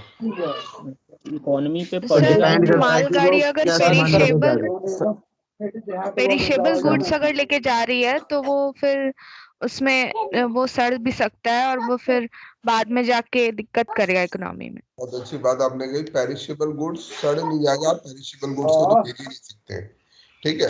जब आपकी सर्टेनिटी ही नहीं है, मान लीजिए आप सोचें कि चलो मुंबई सब्जी बेच देते हैं, यहाँ पर दिल्ली में जो है जहाँ बढ़िया सब्जी हो रही है, तो हम, पर आपको कोई सर्टेनिटी नहीं है कि 4 दिन में पहुंचेगी या 7 दिन में पहुंचेगी। 7 दिन बाद तो आपकी सब्जी बेकार हो चुकी होगी। तो इसलिए कोई पेरिशेबल सामान को मालगाड़ी से नहीं भेजता है। मैंने नहीं देखा कि कोई पेरिशेबल कहीं भेजी जाती हो, तो बात दूसरी है, परंतु मैं नहीं जानता हूँ कि पेरिशेबल सामान को हम मालगाड़ी से भेजते हैं। ज्यादातर सब्जियां ट्रकों में चलती है, क्योंकि ट्रकों में एक प्रिडिक्टेबिलिटी है, आपको पता है कि यहाँ से ट्रक निकल गया है, वहां पहुंचेगा, इतना समय लगेगा, तो there is a reasonable predictability कि भाई इतनी देर में वो पहुंचा देगा। जो ट्रक है वो 2 दिन में पहुंचा देता है मुंबई सामान। तो ये एक तो इन्होंने पेरिशेबिलिटी की बात बोली। और बताओ, तो पेरिशेबल गुड्स को हम ट्रांसपोर्ट नहीं कर सकते, और क्या रहेगा? सर हमारा एक्सपोर्ट स्लो हो जाएगा, तो हमारे प्रोडक्ट की जगह दूसरे देश वाले दूसरे जगह से प्रोडक्ट खरीदना शुरू कर देंगे। बहुत महत्वपूर्ण बात है ये कि इससे जैसे आपने चाइना का उदाहरण दिया, टाइम है, एक्सपोर्टिंग टाइम है, नॉट कॉस्ट। मान लो एक यूएसए का बायर है, एक अमेरिका का या जैसे दुबई का एक बायर है, वो कोई सामान, कोई कपड़ा मंगाना चाहता है, ठीक है, कोई भी सामान है एबीसी, कोई भी सामान है एबीसी सामान है, इसे वो इंपोर्ट करना चाहता है, उसे मंगाना है अपने लिए, ठीक है, और वो ढूंढ रहा है कि मैं इंडिया से ले लूं या चाइना से ले लूं। उसने इंडिया चाइना दोनों जगह पर संपर्क स्थापित किया और दोनों जगह पर एबीसी नाम का ये सामान बनता है। दोनों व्यापारियों ने ये कहा कि हाँ जी हम आपको ये सामान $10 का दे देंगे। दोनों ने कहा कि मेरे को कि जी हम $10 का ये सामान दे देंगे। अब ये बताओ सामान बिक किसका जाएगा? चाइना, जो उस समय से पहुंचा दे, जो समय से पहुंचा दे, ये जल्दी पहुंचा दे। भाई आपको कोई सामान लेने जाते हैं, एक आदमी कहता है कि यही सामान मैं आपको ₹10 का दूंगा, 5 दिन बाद दूंगा। दूसरा आदमी कहता है मैं भी 10 ही रुपए लूंगा पर दूंगा 10 दिन बाद। इवन अगर ये 9 रुपया भी दे या 8 भी देने लग जाए, पर कहे कि दूंगा 10 दिन बाद, ठीक है, आपको किताब की आवश्यकता है, आपका पेपर आ रहा है और आपको किताब खरीदनी है। एक आदमी, जैसे अब लोग, आप ऑनलाइन शॉपिंग करते होंगे, तो ऑनलाइन शॉपिंग करते समय एक फैक्टर ये भी रहता है कि भाई डिलीवरी कितने समय में आ रही है। देखते हैं ना हम लोग ये कि भाई कितने समय में। डोमिनोज पिज्जा यहाँ इंडिया में इतना सक्सेसफुल हो ही क्यों गया? पिज्जा वाले बहुत सारे लोग हैं, पिज्जा हट है और भी बहुत सारे लोग पिज्जा बेच रहे हैं, पर मैं देखता हूँ रिलेटिवली इंडिया में डोमिनोज पिज्जा चेन बहुत ज्यादा सक्सेसफुल हुआ। क्यों सक्सेसफुल है वो? क्योंकि उसमें एक टाइम कमिटमेंट है, कीमत उतनी है, वो भी उतने 30 मिनट में आ जाता है सर। बट उसमें एक टाइम कमिटमेंट है जो दूसरे में नहीं है। तो आपको पता है भैया मेरे को भूख लग रही है तभी तो मैं पिज्जा ऑर्डर कर रहा हूँ। अब मुझे अभी लग रही है भूख, अब मुझे तुम घंटे पर बाद 2 घंटे बाद दोगे तब थोड़ी मेरे को पिज्जा खाना है, तब तक तो मेरी भूख ही खत्म हो जाएगी या मैं कुछ खा पी लूंगा। अब मुझे पता है कि 30 मिनट में आ रहा है, तो मैं आराम से इंतजार कर सकता हूँ। Same thing applies here also. किसी भी आदमी को अगर सामान चाहिए होता है, थोड़ा सस्ता भी अगर उसे मिल रहा है, अगर उसे थोड़ा महंगा भी मिलता है, परंतु अगर समय का कमिटमेंट उसका बेहतर है, वो 5 दिन में दे देगा, तो वो उससे से प्रेफर करेगा कि ठीक है यार उससे ले लेते हैं। पढ़ाई अभी करनी है, इम्तिहान होने के बाद अगर किताब आ जाएगी तो करेंगे क्या, उस किताब का वो रखी रह जाएगी। तो हमें वो देखना है। अब ये जो हमारा टाइम है, ये वाला जो टाइम है कि हम दिल्ली से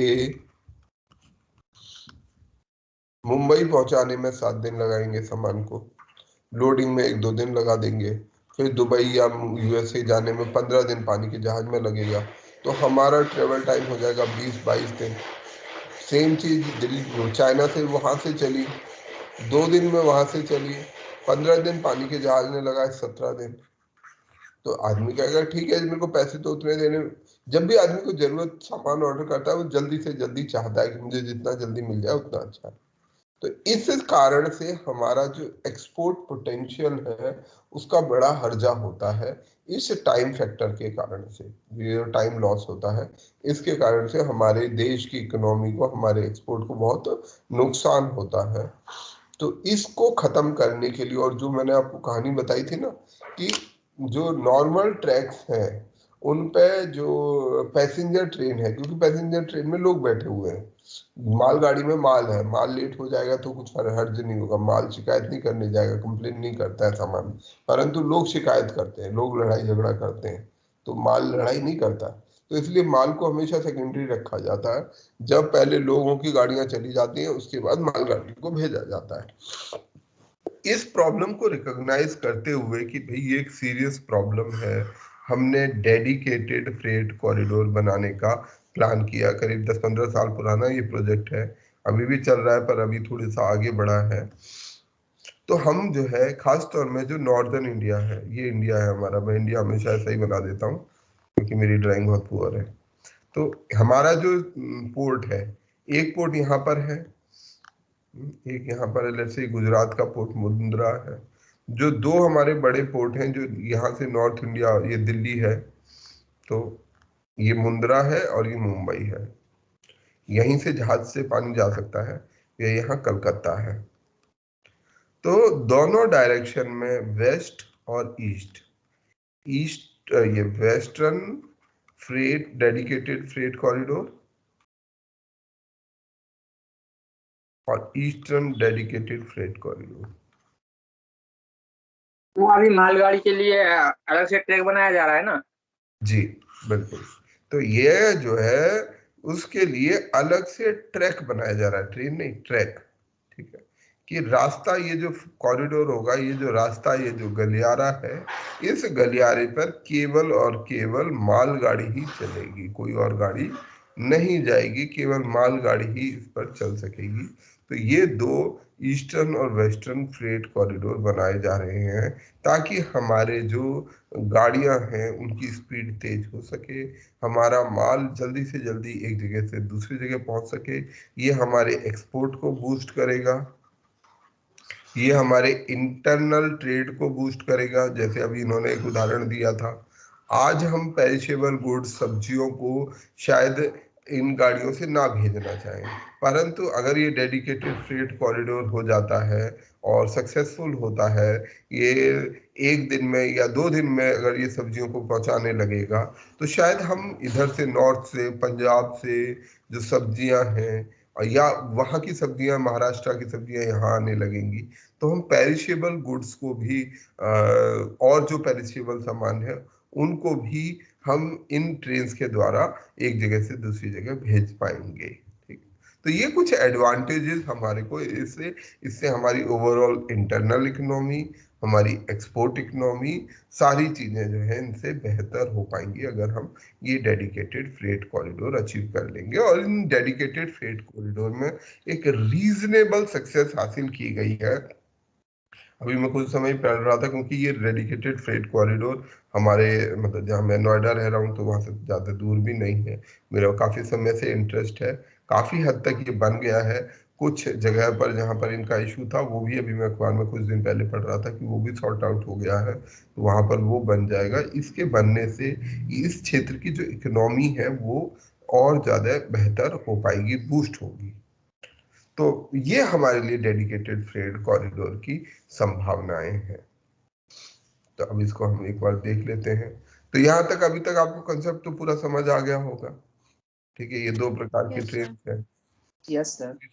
किसी का कोई सवाल हो तो पूछ सकता है कि हम जो, अब ये कुछ फैक्ट्स हैं, जैसे हम 30 लाख टन फ्रेट कैरी करते हैं। दुनिया का रेलवे जो है चौथा बड़ा फ्रेट कैरियर है जो सामान की ढुलाई करता है, परंतु ये बन जाने से ये ढुलाई और कहीं कई गुना बढ़ जाएगी। ठीक है, ये सब इश्यूज हैं कि हमारे यहाँ जो ट्रैफिक है वो मिक्स्ड ट्रैफिक है। इस मिक्स्ड ट्रैफिक होने के कारण जो रेलवेज पर फ्रेट ट्रेन पर पैसेंजर ट्रेन हावी रहती हैं, दोनों की अलग अलग स्पीड है। 70 से 90 किलोमीटर की स्पीड पर जो है ये एवरेज स्पीड जिस पे वो ट्रेन चलती है, वो 90 से 160 किलोमीटर की स्पीड है जिस पर ट्रेन चलती है। पर ये एवरेज स्पीड नहीं है, ये याद रखिएगा, ये हायर स्पीड है, टॉप स्पीड्स है। सेम मालगाड़ियों की जो टॉप स्पीड है वो 70 से 90 ही है। यानी कि उनमें जो ट्रेन और इंजन्स हैं, जो जो वैगन्स हैं, उनको भी इम्प्रूव करने की जरूरत है। अगर हम मान लीजिए, हम ये भी कर सकते हैं कि भाई फ्रेट ट्रेन की टॉप स्पीड भी 160 किलोमीटर पर घंटा कर दो, ट्रेन जल्दी पहुंचेगी, है ना। ये 200 किलोमीटर प्रति घंटा कर दो, ट्रेन जल्दी पहुंचेगी। जब जल्दी पहुंचेगी तो सामान जल्दी पहुंचेगा, सारी चीजें बेहतर हो जाएंगी। तो ये ओवरऑल स्पीड को बढ़ाना, जितने भी अनशेड्यूल्ड स्टॉपेज हैं उनको कम करना, जो आज के समय में बहुत सारे हैं, तो ये सब करने से हम ट्रेन की जो ओवरऑल स्पीड है उसको बढ़ा सकते हैं। इससे अच्छा, इससे ना केवल गुड्स डिले होते हैं बल्कि जो ऑपरेशनल कॉस्ट है वो भी बढ़ जाती है। अब जो ट्रक है मुंबई सामान ले जाने में 2 दिन लगाता है, ट्रेन 7 दिन में ले जाती है, तो आदमी किससे भेजना पसंद करेगा? ट्रक से भेजना पसंद करेगा, ट्रक से। है, ठीक है, चाहे उसमें कीमत ज्यादा है। तो ये एक फैक्टर है। अच्छा, जो चीज धीरे धीरे चलती है ऐसी बात नहीं उसकी कॉस्ट कम हो जाएगी, कॉस्ट उसकी रादर बढ़ जाती है। जैसे कोई ट्रेन यहाँ से मुंबई 7 दिन में पहुंची तो कम पैसा लगेगा या ज्यादा पैसा लगेगा? ज्यादा पैसा लगेगा सर, पर डे ज्यादा का। लगेगा। क्यों क्यों ज्यादा पर लगेगा? डे का सर, पर डे का।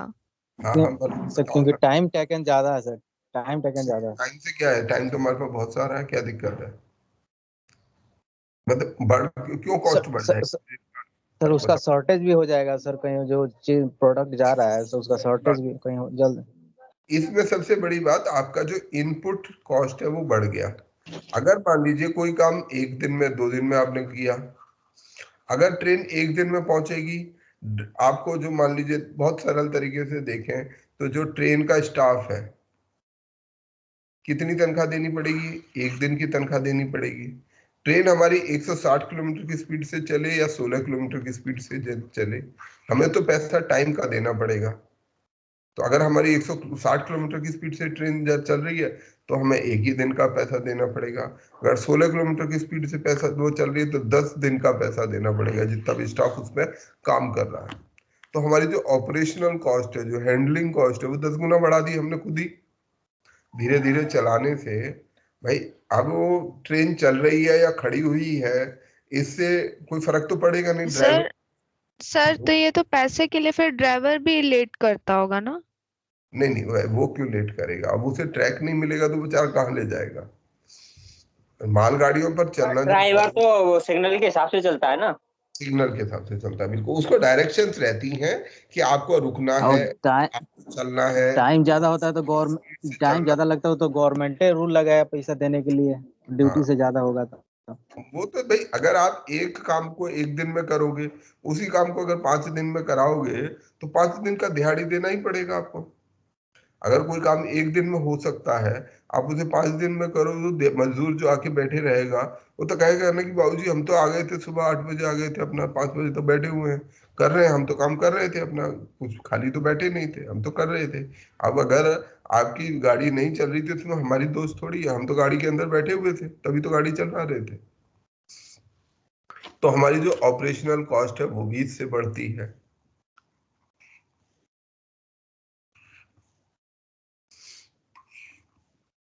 इससे हमारी जो रेलवे की कॉम्पिटिटिवनेस है, जो मैंने पहले भी उदाहरण दिया कि आदमी को अगर सामान भेजना होता है तो ये देखता है यार ट्रेन में लगेंगे टाइम ज्यादा और पैसा भी ज्यादा लगेगा, इससे बढ़िया ट्रक से भेज दो। जैसे ट्रक का भाड़ा 30,000 रुपया है, 40,000 रुपया है, एक ट्रेन के जो वैगन का भाड़ा 70,000 रुपया है, तो ये भी एक चैलेंज हो जाता है। पर ट्रकों की अवेलेबिलिटी थोड़ी सी कम होती है। तो ये सब फैक्टर जो है कम होते हैं। इससे भी एक कारण है, ये जो कॉस्ट ज्यादा हो रही है, 70,000 80,000 रुपया तक हमारे आदमियों को, हमारे जो वो है एक्सपोर्टर्स हैं, उनको हर कंटेनर पे ये 70,000 रुपया देना पड़ता है। इससे उनकी कीमत बढ़ जाती है, तो वो जो एक्सपोर्ट कर रहे हैं वो महंगा हो जाता है, महंगा हो जाता है तो चाइना से हम compete नहीं कर पाते। ऐसे बड़े सारे चैलेंजेस हैं जो गवर्नमेंट को अपने स्तर पर उठाने होते हैं, और ये डीएफसी एक महत्वपूर्ण काम हो सकता है, एक महत्वपूर्ण उपलब्धि है अगर हम इसको हासिल कर लेंगे। इससे जो खासकर में जो हमारा नॉर्दर्न इंडिया है, यूपी, बिहार, पंजाब, दिल्ली, हरियाणा, ये सारे क्षेत्र को जहाँ का जो सी का एक्सेस है बहुत सीमित है। इनफैक्ट पूरे इंडिया में इसका फर्क पड़ सकता है, क्योंकि जो सामानों का आना जाना है, मालगाड़ी की ढुलाई है, वो बहुत प्रभावित कर सकती है, क्योंकि मालगाड़ी अन्यथा काफी कम कॉस्टली पड़ेंगी। एक तो कम टाइम लगेगा और कॉस्ट भी कम लगेगी अगर उसे सही से हैंडल किया जाए तो।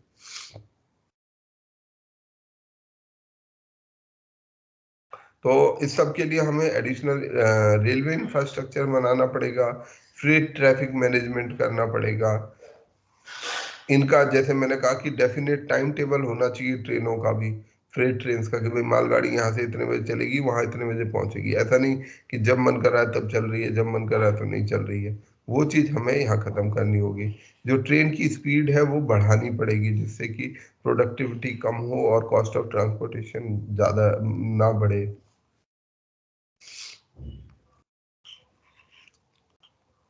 हमारी जो रूरल इकोनॉमी है उसको हम कनेक्ट कर पाएंगे, जो अंदर के क्षेत्र है उनको हम मार्केट से जोड़ पाएंगे। जैसे इन्होंने उसका उदाहरण दे भी दिया था कि एग्रीकल्चरल जो प्रोडक्ट्स हैं उनको हम इस माध्यम से भेज पाएंगे। ये चीप पड़ेंगे और लंबे और फास्ट होंगे, लंबी दूरी तक सामान को ले जा सकेंगे, इनलैंड एरियाज को कनेक्ट कर लेंगे। तो ये सब इनके एडवांटेजेस है। इनको हमें अपने जो नेशनल हाईवे ग्रिड है और भारत माला, माला है, what is Bharat Mala and national highway grid? ये शब्द आपने सुने हैं? अगर नहीं सुने हो तो इनको सुन लेना, पढ़ लेना। What is? रिवर्स को कनेक्ट करते हैं। Bharatmala, highway grid, highway grid, highway को, अच्छा। हाईवेज का एक ग्रिड है। भारत में कई सारे हैं ना, गोल्डन क्वाड्रिलेटरल, अरे ऐसे ऐसे करके, north west south, east west north south, golden quadrilateral, और ऐसे कई सारे हाईवे के ग्रिड्स। ठीक है, तो मान लीजिए आपको मुंबई से जाना है, आपको इधर जाना है, तो आप ऐसे ले लीजिए, ऐसे चले जाइए। तो अलग अलग तरीके के कॉम्बिनेशन में एक ग्रिड है, जिससे कि हम हाईवेज को ज्यादा इस्तेमाल कर सकते हैं। मान लीजिए आपको मुंबई से सामान भेजना है असम, तो ये ऐसे चले जाइए। नॉर्थ से साउथ भेजना है तो ऐसे चले जाइए। मुंबई से इधर जाना है, ऐसे चले जाइए। लाइक दिस ये प्रोजेक्ट्स को बनाया गया है। ऐसा ही भारत माला प्रोजेक्ट है। नहीं, सागर माला भारत माता प्रोजेक्ट है ये। मैं सागर माला से कंफ्यूज कर रहा हूँ। नो सर, भारत माला है वो। माला है? एक बार जरा चेक कर लो, मैं अब कंफ्यूज हो रहा हूँ कि सागर माला है। सागर कंफर्म है, भारत माला है वो, हाईवे वाला प्रोजेक्ट। भारत माला ही है। माला है, ओके, यहाँ गलत हमने लिखा हुआ है, भारत माला। ठीक है,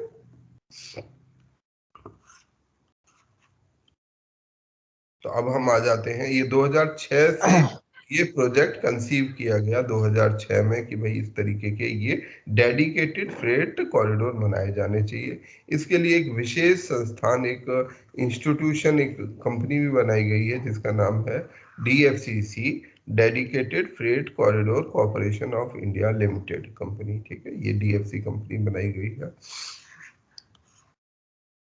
5 फ्रेट कॉरिडोर्स का, इंडियन रेलवे के कॉरिडोर्स के प्रोजेक्ट का पर काम चल रहा है।